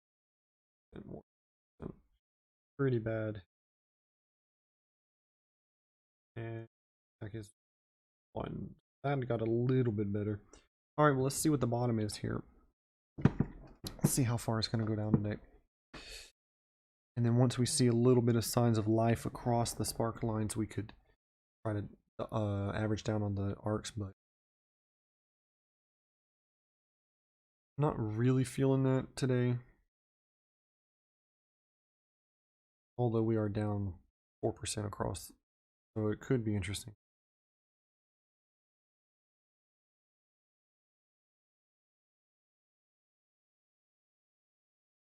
Southwest is down 1%. Okay, well that's interesting. I mean, if it pulls back closer to the 50-day, then it would be more interesting to buy. Pretty much. 50-day is key.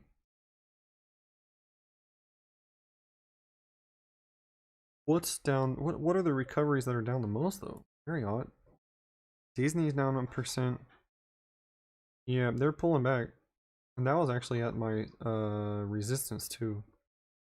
So seems like, I mean, I thought that they were up so much that I thought they would start pulling back. Visa's down 1.6. Jet's down almost 2%. Yeah, I'm gonna need these to pull back a lot more though. I mean, it's great that they're pulling back, but I would feel more comfortable closer to the 50-day. Somewhere, I mean, I can see myself buying Jets, but it would probably be somewhere in here. Or here maybe. Somewhere closer to 50-day. So I'm just gonna wait. Semis are down 2%.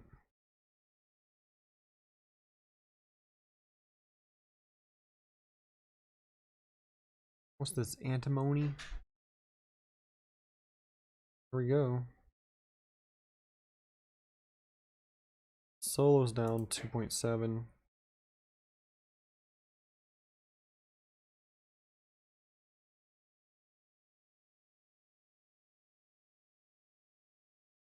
Yep.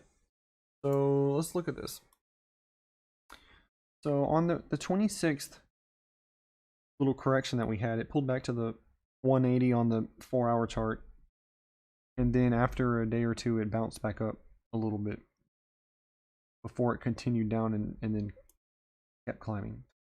So we see that the initial drop, and then it bounced up a little bit, which I guess you could say is a bull trap. And then it could be moving back down.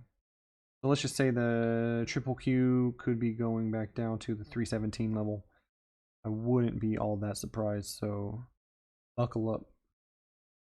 And then once it bounces on the support again, remember this support, it's not a bad. That's a stronger support too. So yeah, I mean, we'll see if it tests it again. It's possible. I wouldn't be all that surprised because it's kind of what happened here. Although it actually $1 or $2 low.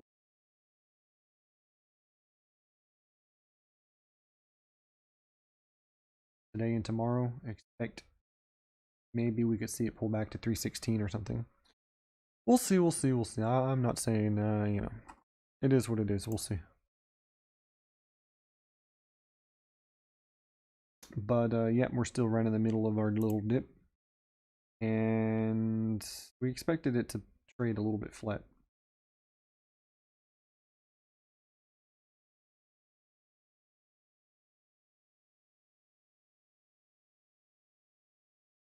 Yep, MGM, LVS. Yeah, that's true. What's Alien DraftKings doing? Long time we didn't check those. Okay, it's not doing all that bad. It's actually up a little bit today.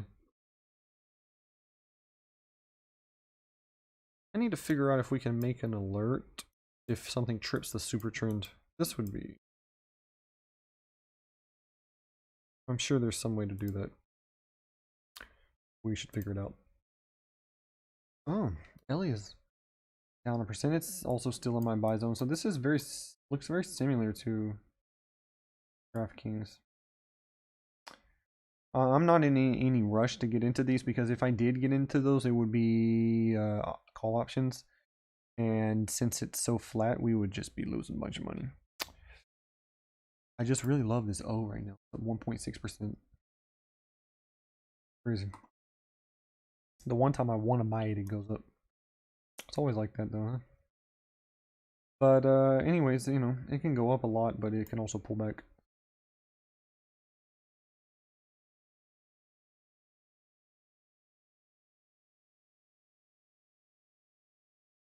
Yeah, because on the January 26th dip, O actually went up. So it's some sort, but then once it's corrected, it went down a little bit. It's some sort of a hedge because this is a really, really, really stable REIT. I have a couple other REITs I used to own. Yeah, and they're all up today. AMT, CCI. Oh, sorry, CCL, Crown Castle.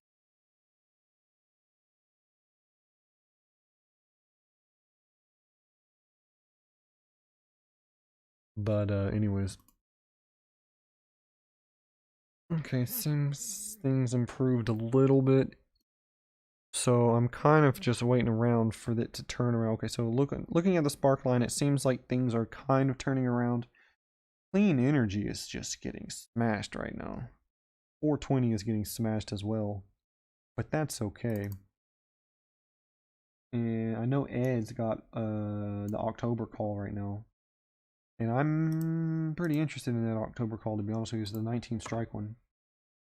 But yeah, it is definitely down. Definitely down right now. But hey, it happens. So I'm gonna bide my time though, because let's look at the chart. If this pulls back into the $20 zone, and that's closer to support, and let me just look at this one day. Yeah, okay. $20 ish. Let's see if it holds this one. It could. I'm thinking it's gonna be one of these though. And then the break even would be 24.5 on that 19. That's an interesting one. That's not all that expensive either. Currently it's 400 something dollars, and I mean, if it did pull back to 20, it's gonna be cheaper. Oh, sorry, that's on the puts. Stupid. Okay, so they're asking $900, 670. Oh, no, I don't want to pay that. I'd pay 500 though. I mean, I guess I could put it in the order, but I'm not in any rush to do that. So seems to be changing directions a little bit here. Maybe that was the bottom for today, because it's known to do that. I mean, the market's only been open for 50 minutes. So we could see a swing here, but man, that lithium one's getting killed. What about the MP? That was a really interesting one. Up 12%. Very good call. I like it. Let me go ahead and make a note of that. I might add that to the watch list. MP. Okay, let's see. I don't want to buy it though. Gapped up so much. But if it did, I mean, the 50-day is interesting. 50 days just looks better and better. Something like that. And we could dollar cost average down. Like ladder down, ladder buy down. Could be interesting. Or we could just wait for the correction. Or even if it traded flat into the end of March, we could try to get some if it hit the support. But really, I just think the getting it on that support is going to be key here because this should take off. Ideally. Well, anyways.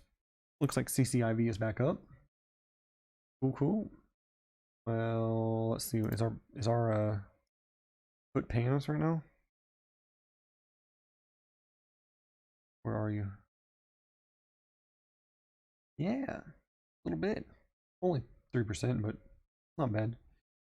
I'm gonna let that ride though till closer to expiration, see if we can get a sign on it. Might as well. Overall, I'm down a little bit. My cost basis on CCIV is 30, 30.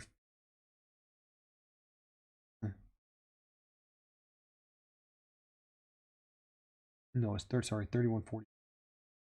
That confused me why it has so many zeros. It's got an extra zero. Anyways. Things are turning around. It could be a good time to try to pick up some more ARC. I mean, that's kind of what I want to do on this. This dip specifically, my goal is to get cheaper ARC. To lower my cost basis on my ARC leaps. That was really the goal. And we did lower them, but if I can lower them a little bit more, I would be pretty happy, but I don't want to sink too much. Amazon Condor's up 14%. Congratulations to anybody that had that. I'm just going to let it ride. I could make $115 right now, but I'm not really interested in that. The hedges are not doing very well today. Huh. But whatever, we'll keep those.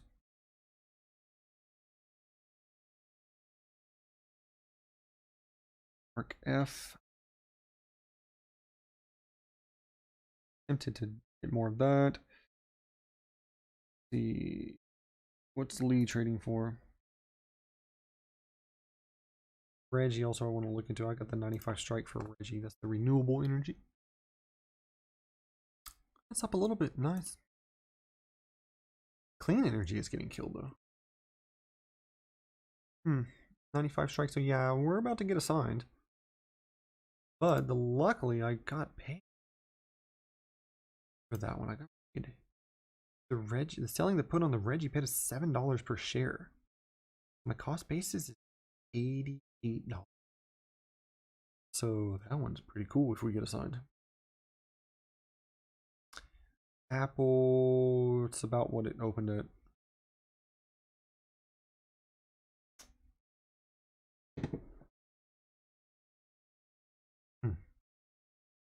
Print, I guess we could dollar cost average more print. I like print overall, but oh, we've got a limit for $40. Change it. No need to change that. The ACIC, we're doing very well. Down 15% on it. Yeah, I got a limit order at 12 though. It's still going down. Atlas Crest. Let me review my notes on this one. From prostockadvice.com, guys, go ahead and check the link in the description, or just go ahead and type www.prostockadvice.com/blog, and you can go up to the search box on the top right, and you can type in any of the tickers that are on the watch list or any tickers that you're interested to see my opinion on, and strikes and entries and all that good stuff. But anyways, I actually am going to review my ACIC notes. Since we are down 15%, it's probably a good time to refresh my memory.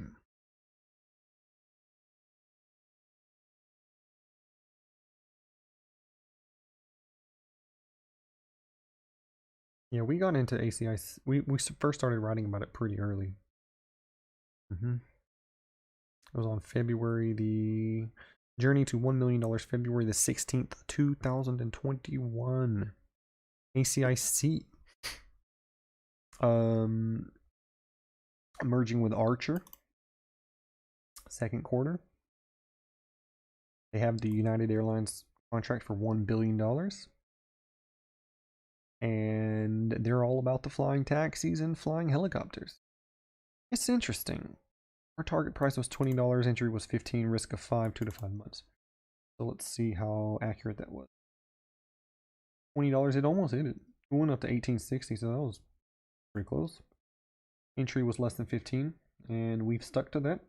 Our cost basis is $15.83. Well, $15.08. So we've stuck to that, and then we've got another one at 12 here, but it's only 25, so it's not going to lower our cost basis all that much. But since it's going down, and currently it's actually filling this gap, so in retrospect, it was not the right time to be entering this. But you know, turns out it's going to fill this gap. So that's a little bit unfortunate, but this is going to be a more long-term thing, and currently we have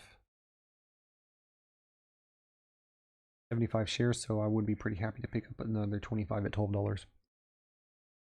And then once we get those, we could even look at selling a put on this. No, we couldn't. They don't even have options. Okay. Oof. Lee is down 3%. And so is Tesla. Okay. Tesla just... I mean, I'm lowering my cost basis, so that's always good, but... whatever. MasterCard down 2.38%. So these recovery ones... I remember somebody asked me yesterday, I think, if the recovery stocks have already been priced in for the recovery. And my answer was no, because the recovery is kind of just getting started. We still have a long road to go, I believe. GVO down 3.7%.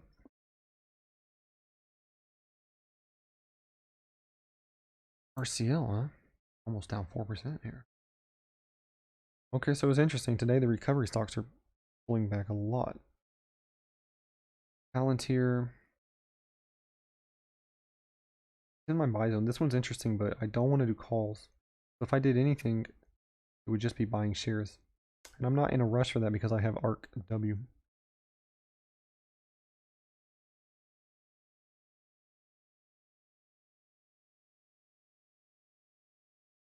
ETH, Bitcoin, they're up a little bit today. Interesting stuff.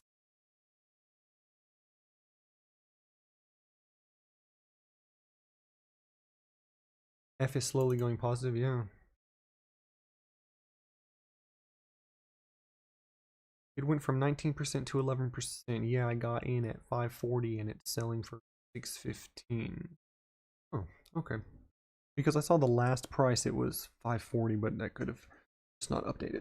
So that's good, that's good. I think it's all slowly starting to pick up again. At least the ARCs are. Yeah, maybe. I thought that, but it's kind of going back down again. But we'll see though. We'll see. Yeah, it's going. I'm going back towards 4%, negative 4%.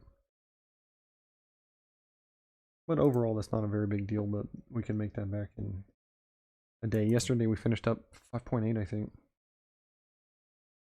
Riot or Mara would be more interesting to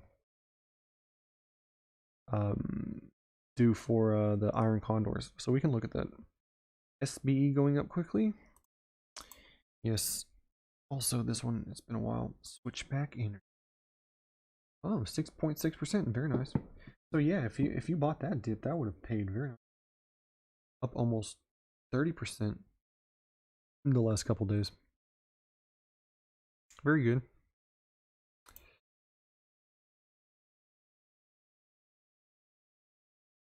Can you look at RMGB?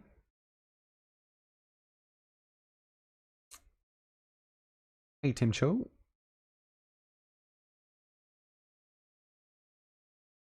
Hmm. 今天怎么样?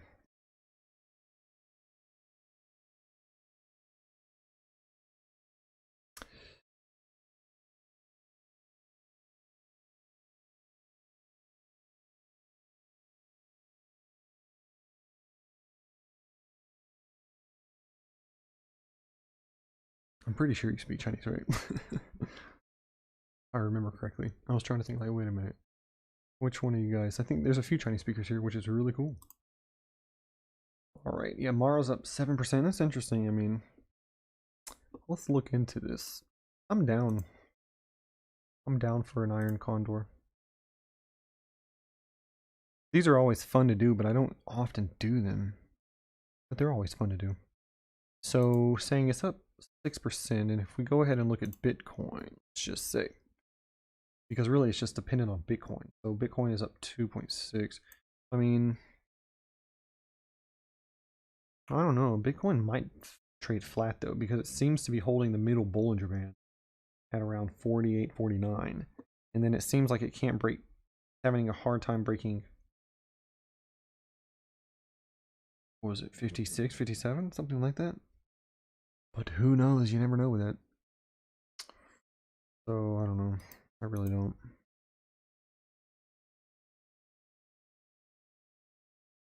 My moving average is 181 days. That's weird. I also want to do a 50 here.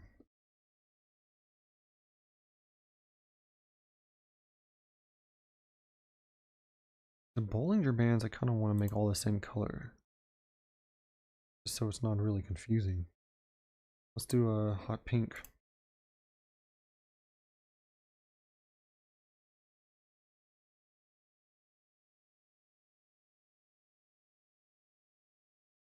Yeah, I mean, that's fine. And then the 50 day is orange, and then the 180 is blue. Okay. I don't know why it's different for the crypto for Webull, but okay. The pink is the bearish candles, the pink. I don't know why. Anyways, so it seems like it might trade flat in between these Bollinger Bands. So what's that between? The middle band is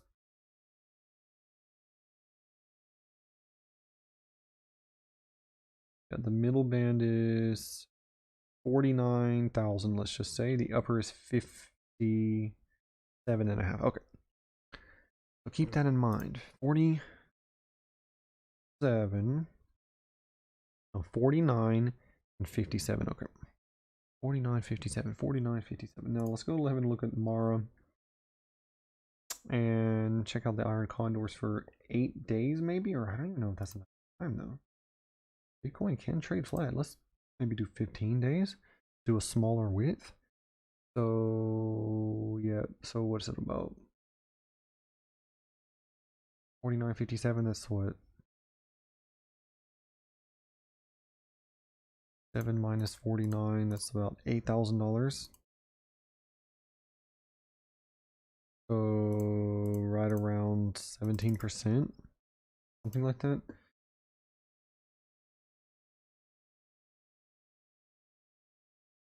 But Bitcoin's up a little more than 2% today, and Mars up 6%. So it's almost triple, 2.5 times.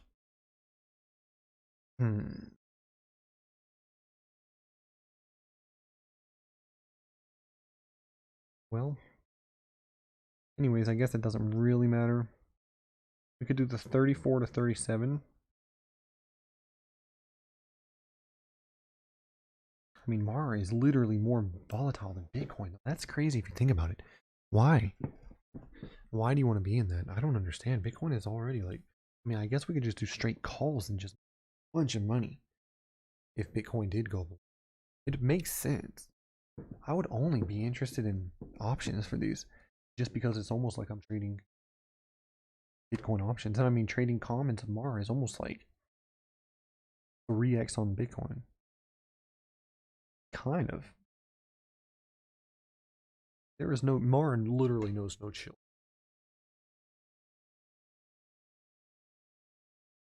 Yeah, I mean, this one went up 1800% today.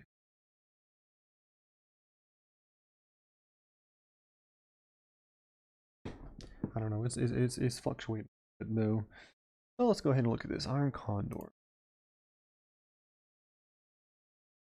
We could do a width of what?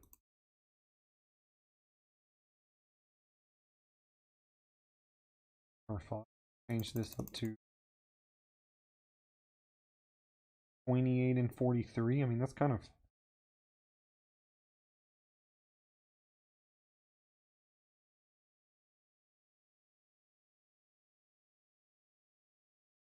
30 to 36, but that just doesn't pay very much. I mean, it's going to cost us $180. We can only make $20. Maybe it's just too good to be true. Maybe it's just too good to be true because maybe everybody wants to do this. So maybe these things are just so expensive to do because it's like low risk. Like for sure, it's going to be. Everybody is thinking the same as us. For sure, it's going to be above 36 or below 30 or like whatever we're saying here. You know? So it's like just little risk, so we're not going to get any reward. Disappointing because literally thinking about that sometime now.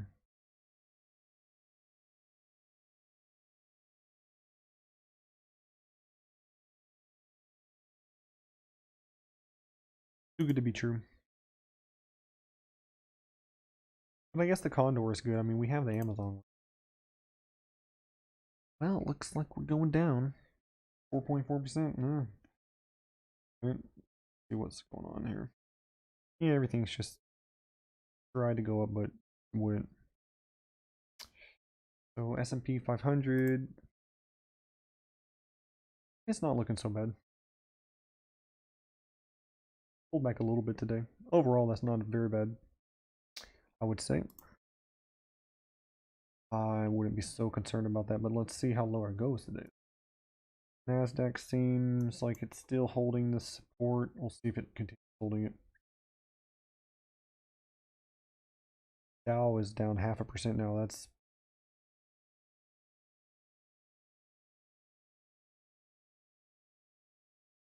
well, it's one of those days.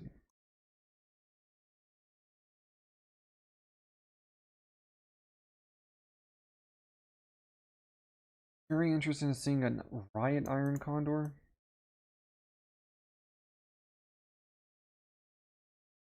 Tim Cho, Gene Tian, same old. Trying to hang in there. Mandarin and Taiwanese, that's cool. I can speak a little. Shanghai Hua. ICLN, still a good buy. Trend says it's time to buy. Really? Okay. I like Super Trend. Everything's not looking very good.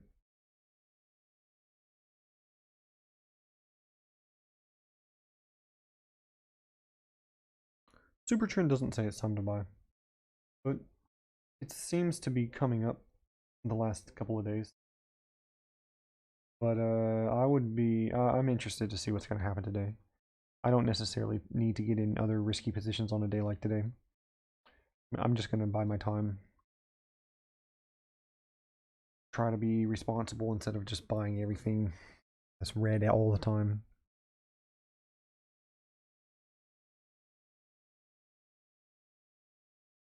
BTC not breaking 56. Okay, let's take a look at the riot then.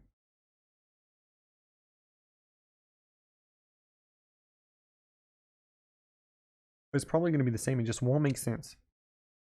It's so volatile, and the iron condor is you make money if it makes big swings. So I mean, for sure, I don't think it's gonna make any money. So we could do a below 50 and above 53. Let's see. Um, so look, so if it finishes, and this is for one day though. But anyways, let's look at one day. We could possibly lose $89, and we could possibly make 7. Yes, let's do that. That seems very interesting. Okay, so let's look at 8 to 15 days maybe. So 15 days below 50. I like to do right in the middle. Below 50, above 53 is kind of in the middle ish. Yeah, I mean, literally, we will make no money. I suspect if we go more out here, no, we're risking 72 to make 28. Yeah, I don't like it. That's disappointing because I feel like that's a good time to do an iron condor. It's just an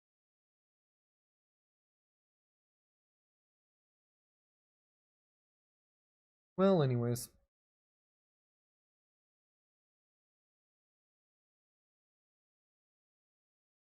Wow, it's almost a sit and wait kind of day. Yeah, I know. But that's okay. We don't need to do anything stupid because it could keep going down, and that's why I kind of, I cut those positions. I think Ned I cut, Palantir I cut, because I was thinking, and I kind of, well, I was just trying to play it a little bit safe because I was thinking, well, this week could be rough, could be sideways, could be up and down. Who knows? So I just went ahead and cut them. But then the next day, everything was up, and I was up like finished yesterday. I finished 5.8% up. After the after hours, it was like 5.8%. And then I'm like, well, man, why'd I sell those? I should have just held them. But now it's like, well, yeah, okay, so we're back down. I've almost erased all of the losses, or all of the gains that I had from yesterday. Yep, it's very close. It's almost 5% now. So looks like that was the right decision. But yeah, everything is going down. I'm more interested to see what to see if it's going to hold this support or if it's going to continue down to the moving average, as well as Nasdaq. But yeah, what was I saying before? It was the 4-hour chart, the 50-day. No, on this support, yeah. Yeah, we might be heading back down to 317, guys and gals. So if we go down another $2, that's down another 0.6%, so it's not so bad.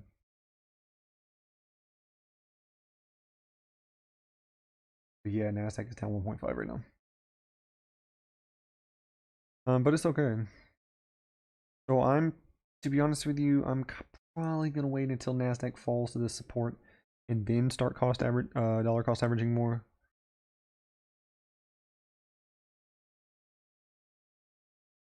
CCI CCIV is doing all right, so that was good that we got that. Oh, it's doing great, huh?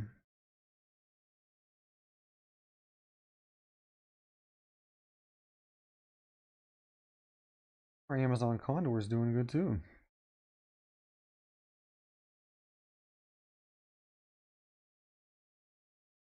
I mean, it's just good that we don't have anything short term for option wise. I mean, that's kind of the silver lining here that we got rid of. Well, at least I did. I don't know about you guys.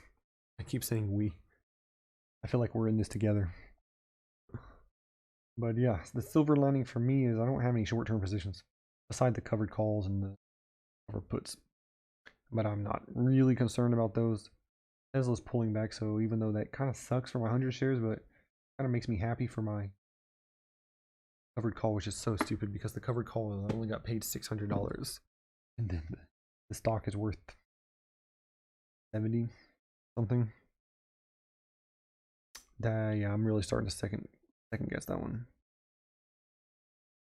During an EV, if I sold half of it, then the next EV push, I'll be like, oh, Need to cap it. I mean, what's the dividend on that though? I mean, if I half would be what? I sold it off at 75,000. If I sold half of the shares, it'd be 37,500. If I put that into O, could make $1,700 a year. But on average, they're up 24% per year. So if you think about it like that, I don't know. When do you think the next real estate crash is going to?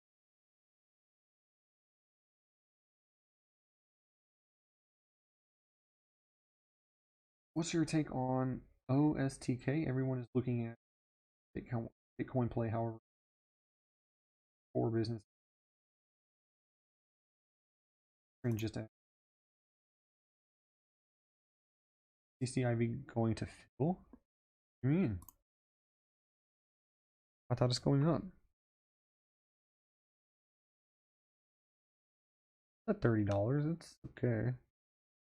We're making a little bit of money on it, actually. Not really. The selling of the put, we sold the put for 29. So you're saying you think it's going to fill? Yeah, maybe. I wouldn't mind it, really. Still overall like it. But yes. Today is a sit and wait kind of day. I don't want to do anything rash. The shortest term position we have is beside the cover the wheels that we're possibly doing. It's the Amazon, and that's going all right.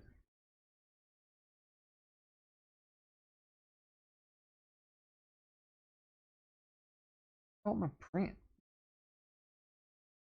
I have a order at 40 set, and the ACIC have an order at 12. Almost. Okay, well, anyways.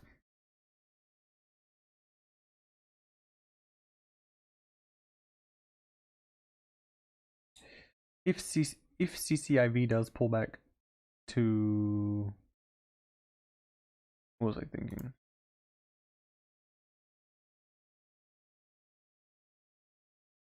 If it does pull back to 26-ish, then I would probably just buy a call option. OSTAK. Okay, let me look at that one. Sorry, oh, it's overstock.com. Yeah, I get sidetracked.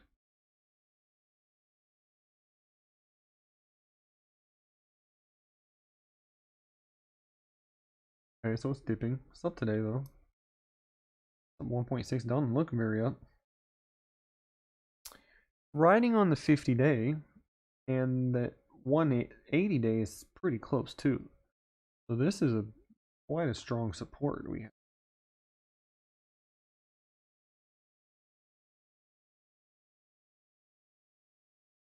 Yeah, see, if the risk here is if the 50-day crosses down from the 180 day. But yeah, the MACD looks interesting. Let's go ahead and throw an RSI in here.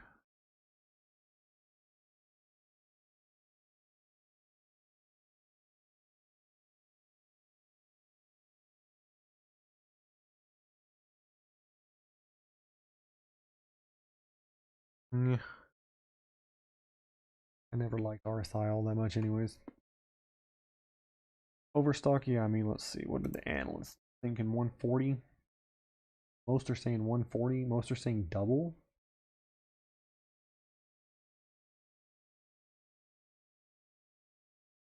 Overstock.com rallies after strong defense from Wall Street. Analyst actions. Bank of America Securities upgrades Overstock.com. $91 per target. That was only 6 hours ago. Wedbush adjusts Overstock.com price target to $100 from $120. Well,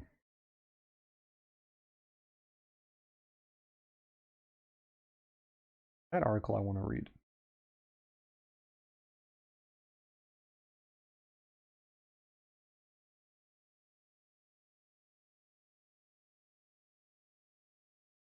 Best stocks to buy right now, or blockchain stocks to watch. All eyes are on Tesla and Bitcoin when the world's largest automaker by market cap made a $1.5 billion investment. Naturally, blockchain stocks are also benefiting from such sentiment, leaving blockchain related companies up big.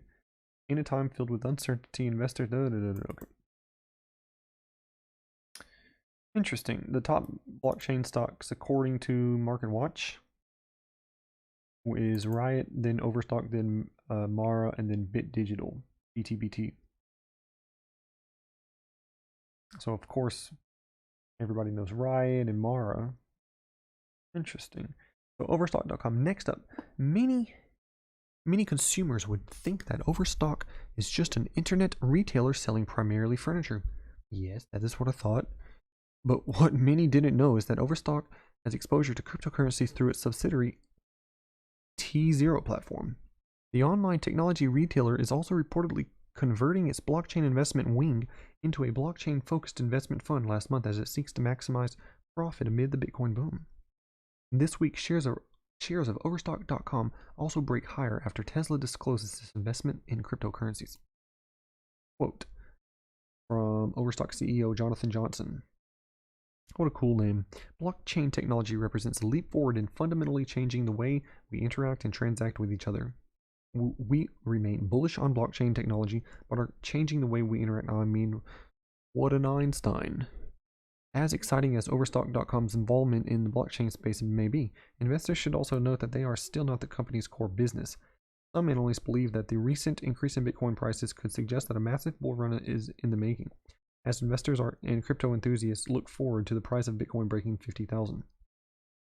Is it time to buy it?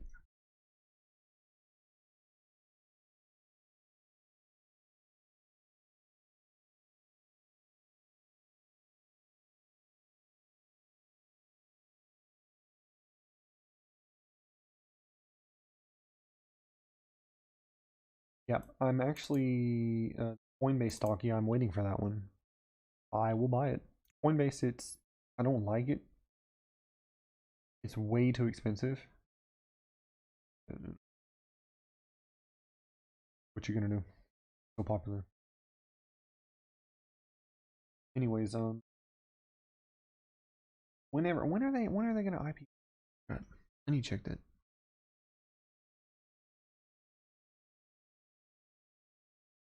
This one is interesting when it IPOs, but those IPOs are risky. That's risky business, but just because it's Bitcoin, it could just pop.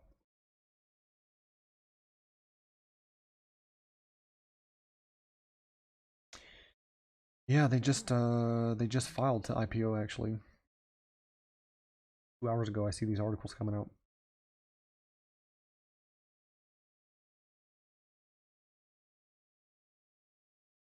You guys, I have a question. Are most of you guys just listening to the audio, or a lot of you guys watching the video?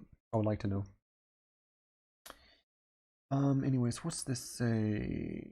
Cryptocurrency exchange, Coinbase files to go public. Because if you guys are actually watching, then I'll put up these news articles on the screen. I just need to add a new scene. Anyways, let's continue.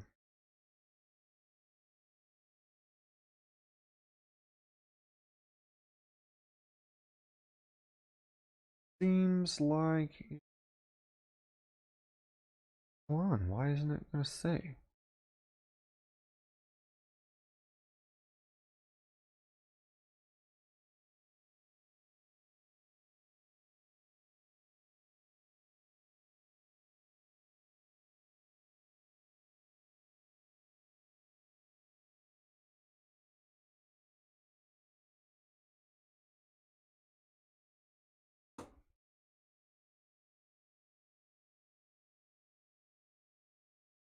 Okay, cool. Looks like 50-50, huh? Because I can read these, because I was just thinking read the articles, but if you guys want me to pop them up on the screen, I can always do that too. Just let me know.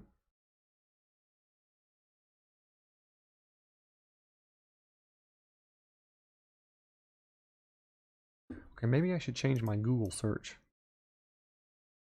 When is Coinbase IPOing?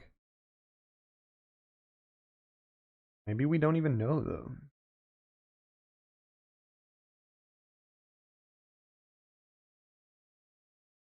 Anyways, an article from 3 days ago says it has not released an official date. One is interesting.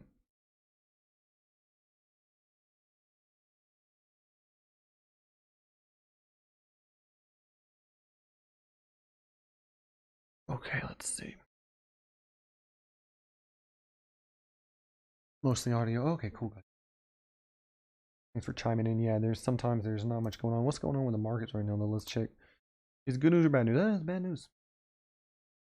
Bad news, bad news. We're going down further. I wonder how my hedges are paying. Alright. Okay. Well, that's not exactly what that was not exactly the point of that. Yeah, I bought this for I bought it for 41 cents. I want to put a limit order in for I don't know, maybe 60 and maybe a quantity of 50. Something like that. Oh, wait a minute, wait a minute. I want to put GTC is or TIF is DC. I want to go ahead and do that actually. And I suppose I'll put this on my Twitter, although even though I had this yesterday, it's the same trade here. I want to go ahead and pop those in there because, I mean, the XLK is down what?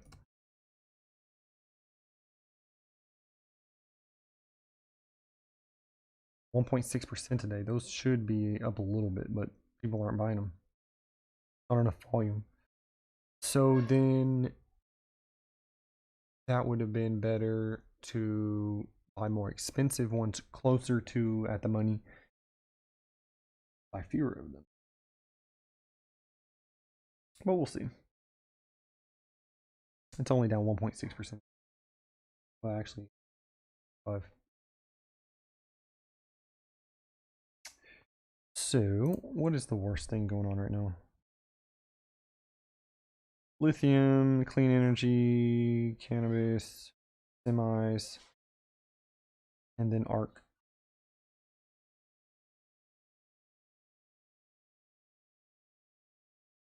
Some things seem to be trying to turn around again. We'll see though. Okay. But yeah, it's good to know about the audio or whatnot because I periodically read out the like what are how much these things are down for, like 1% or whatever. Good to know that. Cool, cool, cool. So, is that a Condor play on Amazon? Yes, it is a Condor. So let's see. What was I gonna do? Yes. So this other one though, this was actually one of the more interesting articles I've read on Market Watch. Well, not really interesting is the word, but I guess more of along the lines of useful. So the overstock. Well, first of all, let me not get sidetracked. Go ahead and look at overstock. I'll put it in the watch list for now. Up 2.5% today. It's down, seeming to be on a strong support, but you know what? Having the Bitcoin exposure, or not even really Bitcoin, it's just blockchain, can be interesting. More interesting to me than just, for example, Tesla holding $1.5 billion of Bitcoin. Because that's a lot more risky than if Bitcoin just goes down by 30% one day, which is possible. Then I would imagine that Tesla would go down by something. I would assume it would go down by a lot because I mean, in just a few weeks, it already made like 700 something million dollars, which was more than it made from selling its cars in all of last year. Something, remember something like that. So you would think if Bitcoin just really does tank one day, that's not gonna be the Tesla stock's not gonna be doing all that great. And that's the same with those mining ones, the Mar and Riot. Those are just totally, just more than 100% dependent on Bitcoin. Literally like 250% dependent on Bitcoin's price. So that's that's some stuff. But Overstock.com, it's actually kind of interesting because it's more along. It's got the T0 platform, the subsidiary T0 platform.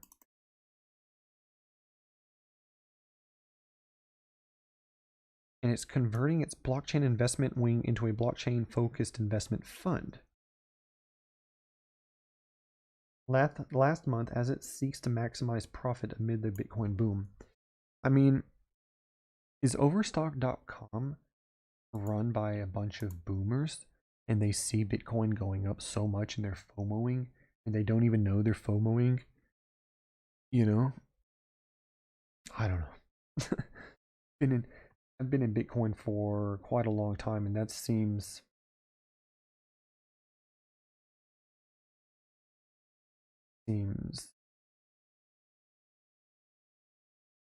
I don't know. I want to say, but that seems a little bit FOMO-ish because it's 50,000 right now. You guys should have done that when it was 3,000 last March.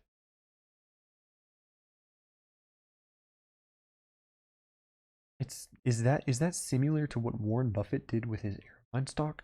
He dumped it in March or April or May, or I forgot the month exactly, but he dumped it at the bottom. And then he bought into banks.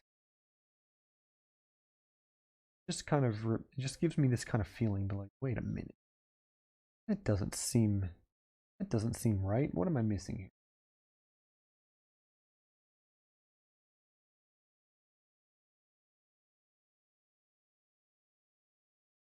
So I don't know. Seems weird to me. So I'm not the biggest fan. So I'm going back over this Market Watch article, and I'm just thinking to myself, like, what does that mean? Because even the CEO of Overstock.com was like, blockchain technology represents a leap forward in fundamentally changing the way we interact and transact with each other. We remain bullish on blockchain technology, but are changing the way we interact with these assets. I mean, I understand that blockchain technology is a buzzword, but I don't really understand what they're exactly doing, so I'd have to look more into it. But overall, I don't really feel comfortable with companies sinking. I mean, for sure, there's a possibility of making a lot of money, but just because I've been in crypto for almost 10 years, I feel like I know that it can go down a lot. I've been in the midst, on the front lines of this for almost a decade, so for me personally, that's just makes me nervous, to be honest with you. And so much so that I'm even considering selling half of my Tesla shares. Just because Tesla is so exposed to it now. And then I've got the ARK exposure, which the ARK K, which is even more exposure to Tesla, which is even more exposure to Bitcoin, and I've got the S&P index ETF, the SPY, which Tesla is now in the S&P 500. So I've like indirectly have just a crap ton of exposure to Bitcoin when I wasn't even trying to. Like, even I could have, I wanted all this exposure to Bitcoin, I would have just bought it. And actually, the thing is, I sold most of it when it ran up this last time. Since Tesla announced it's into Bitcoin, allow the shorts find reason to keep pushing it down. Yeah, Tim, I don't know, man. I don't know how I feel about that. I mean, I definitely don't hate Bitcoin. I actually love it. But I invest in Tesla because I kind of wanted to invest in Tesla, though, you know? I mean, I understand what they're doing. They're hedging their cash in Bitcoin, but to me, that, because I mean, yes, the dollar is falling. I get it, but is it really the best hedge, though? Because if the market crashes, like, just for example, it did last March, Bitcoin went to $3,000. So we don't necessarily know what Bitcoin is going to do during a really big crash. For example, 2008. Bitcoin wasn't invented until 2009, and it wasn't, nobody even knew about it for years and years. So it's not like it is right now. Right now it's a really popular alternative investment vehicle, but wasn't like that in 2009, obviously. But we don't really know what it's going to do during a significant market crash. So I just don't know overall how I feel about that, but we'll have to wait and see. The overstock, if they are just investing in quote unquote blockchain technology, which they were dropping that a few times, dropping those buzzwords a few times. So I mean, if that's cool and that's great, and I would support that and I would buy it. But if they're just if what that means is actually they're just buying Bitcoin and they're just hodling, then I'm not really interested in it. That's my really, really, really, really long take. I just talked about that probably for way too long. The next thing I wanted to do was actually look at this next one on the article that I haven't heard of before. It's called Bit Digital. It's the number 4 on the list of Market Watch for these blockchain stocks. Bit Digital. Last but not least, Bit Digital engages in Bitcoin mining across the US and China. In summary, the company is dedicated to integrating sources globally for Bitcoin and Bitcoin mining. It commenced Bitcoin mining in early 2020 and is currently operating at 2,253.5 PHS Bitcoin hash rate. This makes it one of the largest Bitcoin mining companies listed on the Nasdaq exchange. Similar to the performance of Bitcoin this year, BTBT stock has exploded. Specifically, the company's shares increased over 8,000% in the past year. For an emerging Bitcoin mining company, new investors would likely be inclined to see what it brings to the table. To put things into perspective, with its improved hash rate, investors could expect the company to mine around 300 Bitcoins per month. But investors should be careful to not equate Bitcoin with revenue, as they're not the same. Should Bitcoin be able to keep up this momentum, BTBT stock investors could be in for a treat in the long run. Stay the same? Okay.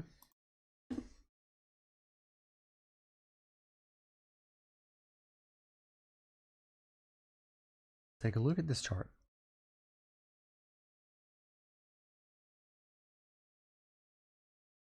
Just dropped below the 50-day moving average.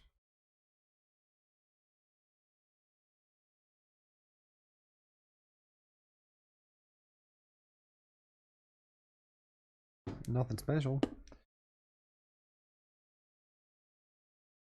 So this company just started mining in 2020. Bitcoin mining facilities in Wuhai, Guangdong, Jilin, and Sichuan. That's interesting.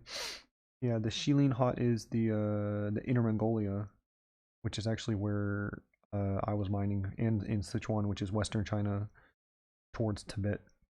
And those are actually the places that we were mining in. Interesting. It is also engaged in car rental business. It intends to rent its cars to both individual and corporate customers. Customers can confirm the time and place for the vehicle delivery and rental term through SMS message. Okay. I mean, that's kind of random. So this company is headquartered in New York, in Flushing, New York. Interesting. They have hydro up there, hydropower. I believe it's up in, yeah, I mean, upstate New York has hydro, cheap power actually. So probably they've got some mines up there, although this summary on Webull did not say anything about their US mines.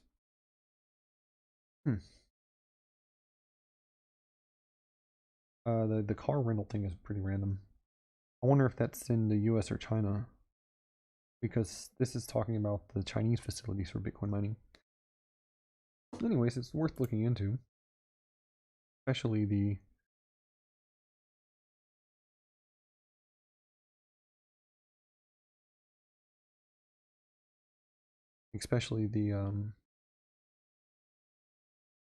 this where they're mining. I'd be interested in it.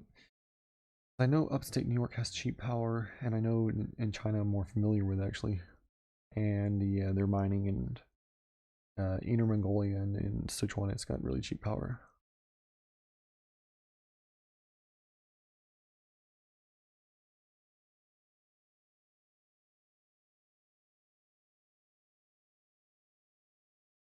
I mean, they can mine 300 bitcoins per month. It's pretty good.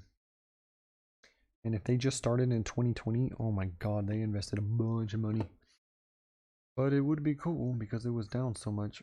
If they had bought all their equipment in March of 2020, that would have been awesome. But those machines, they constantly need to be updated and stuff. Oh yeah, it says February 2020 we commenced Bitcoin mining business. Man, that was right in the middle of the pandemic in China too. Jeez.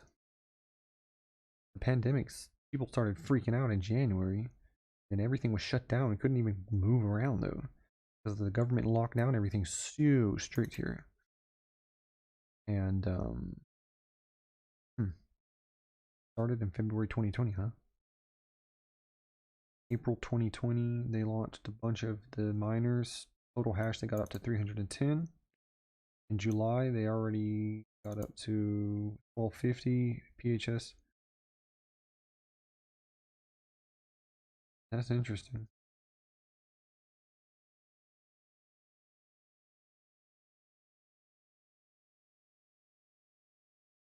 Oh, and then a picture on their website is about the site in.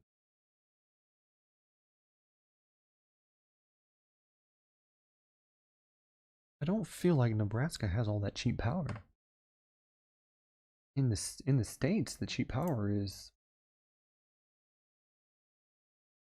like Pacific Northwest has hydro.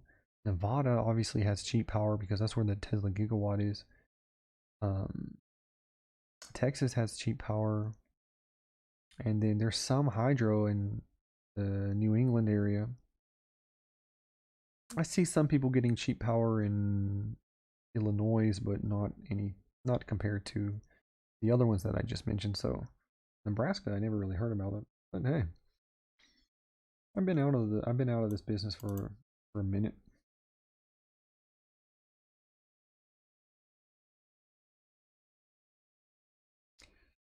So, anyways, let me look at the options on this. This one is so new, and is this a Chinese company? I feel like this is a Chinese company, just headquartered. They have an office in the U.S. I don't know what that means. Probably they have offices in China. If it's a Chinese company, I really don't know. If it is, I'm questioning it. But I mean, let's look at the options. Can we even do an Iron Condor here? 22 days out doing Iron Condor. The IV is immense. I wonder if we could sell covered calls. Check it out. 15 to 22 and a half. Be interesting. We potential to lose $200 and max profit is 50. Those are just not interesting, guys. I wonder if we did a Condor.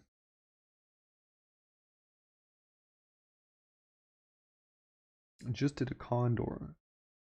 And then we sold it. Help anything? No, literally exactly the same.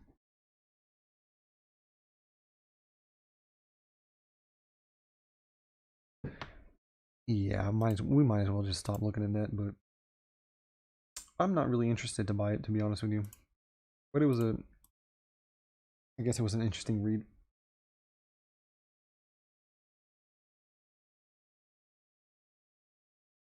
I was in Wuhan January last year. Luckily got out before the lockdown. Yeah. Also luckily didn't get the virus.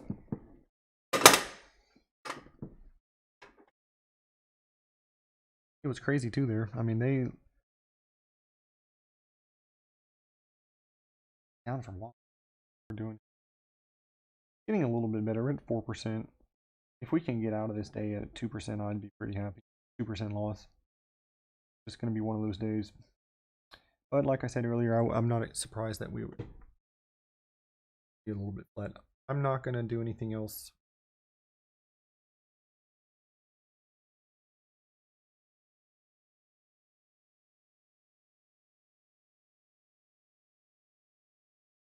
If you're not subscribed, go ahead and subscribe. We have a new video out about yesterday's gains. We were up pretty good yesterday. But anyways, if you want to go ahead and check that out after this stream, I would appreciate the views. I'm trying to increase my watch time so I can monetize my YouTube channel. All in good time. I'm not in a super big rush, but it really does help out. But I definitely appreciate you guys, and I hope you guys have a good rest of the day.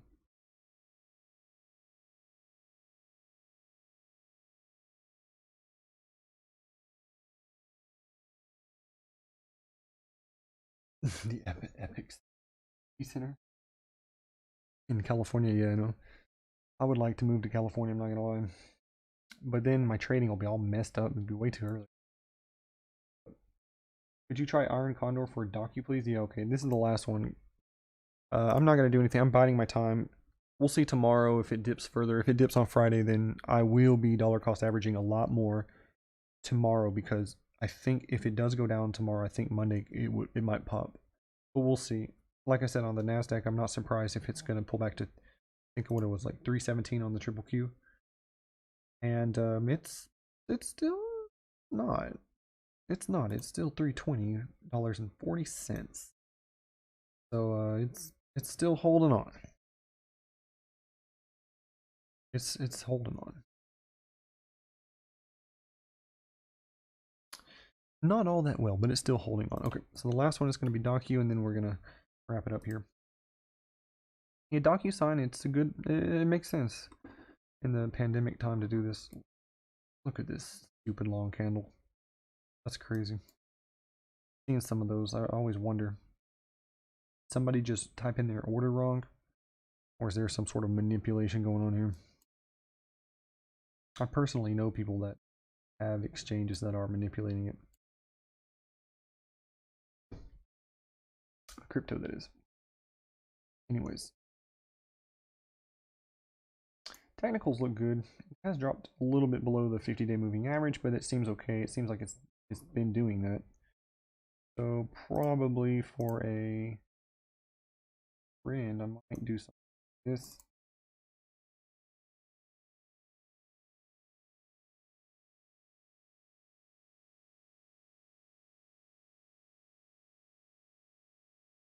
Something like that. But it kind of looks like a parallel channel to me, though.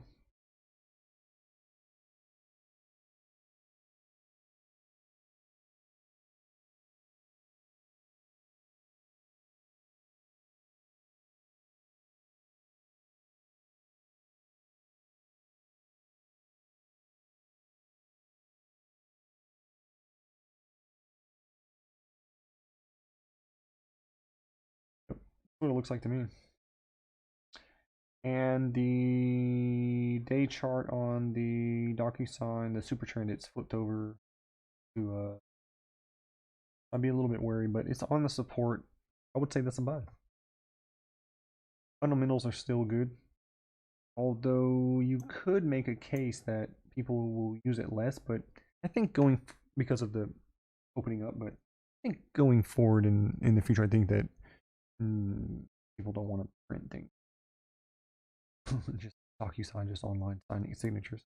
I think overall this is going to be a good one.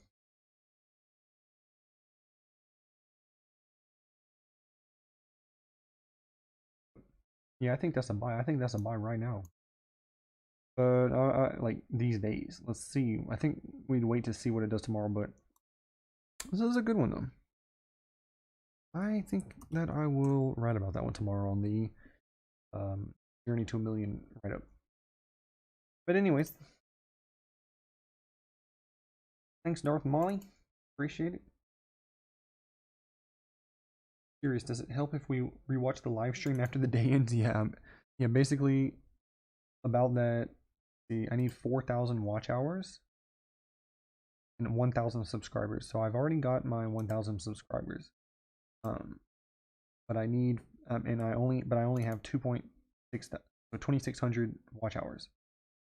So seems like I'm getting about 200 maybe 100, 200 a day. I don't know. But yeah, maybe I am. I don't know. Anyways, yeah. So just the watch time, 2.6 thousand. I need to go up to 4,000, and then once I'm at 4,000, then I can kind of like, okay, well at least I'm running advertisements finally, and then maybe I can make like $20 a month, maybe. But hey, we're all gonna start somewhere, you know. I know some brokers used to do it on purpose to trigger stop losses. Yeah, that's it. That's what I'm talking about. The wicks of the candles just drop down hundreds of points just to just liquidate all of those. Well, specifically CFDs, the futures. Those are much better to do this on though, and then the average price won't be affected.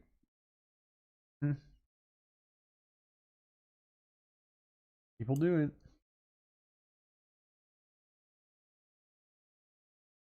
Totally liquidate all those positions, and then on the back end, when they're fixing their books, they won't even put those in, and they'll just say, "Oh, these were liquidated," and then they have the extra cash, and they won't actually put those on their ledger to show that the position was even open.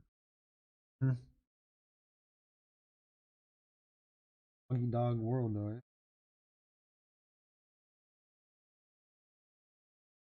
Way back in the day, no, people are doing it now, but mostly on the crypto exchanges that I know of. I don't know anybody these stock ones. Those will be a lot more scrutinized for sure. How will you play crypto if we ever get the next actually coin wallet or buy ETF? Well, just buy the coin. I've been doing that. I don't know why I would change it. I might do both though. And get some call options on these. I mean, that's the interesting part. If Bitcoin just went to $3,000 again tomorrow in my dreams, then yeah, I mean, I probably would be buying up tomorrow because it seems like it's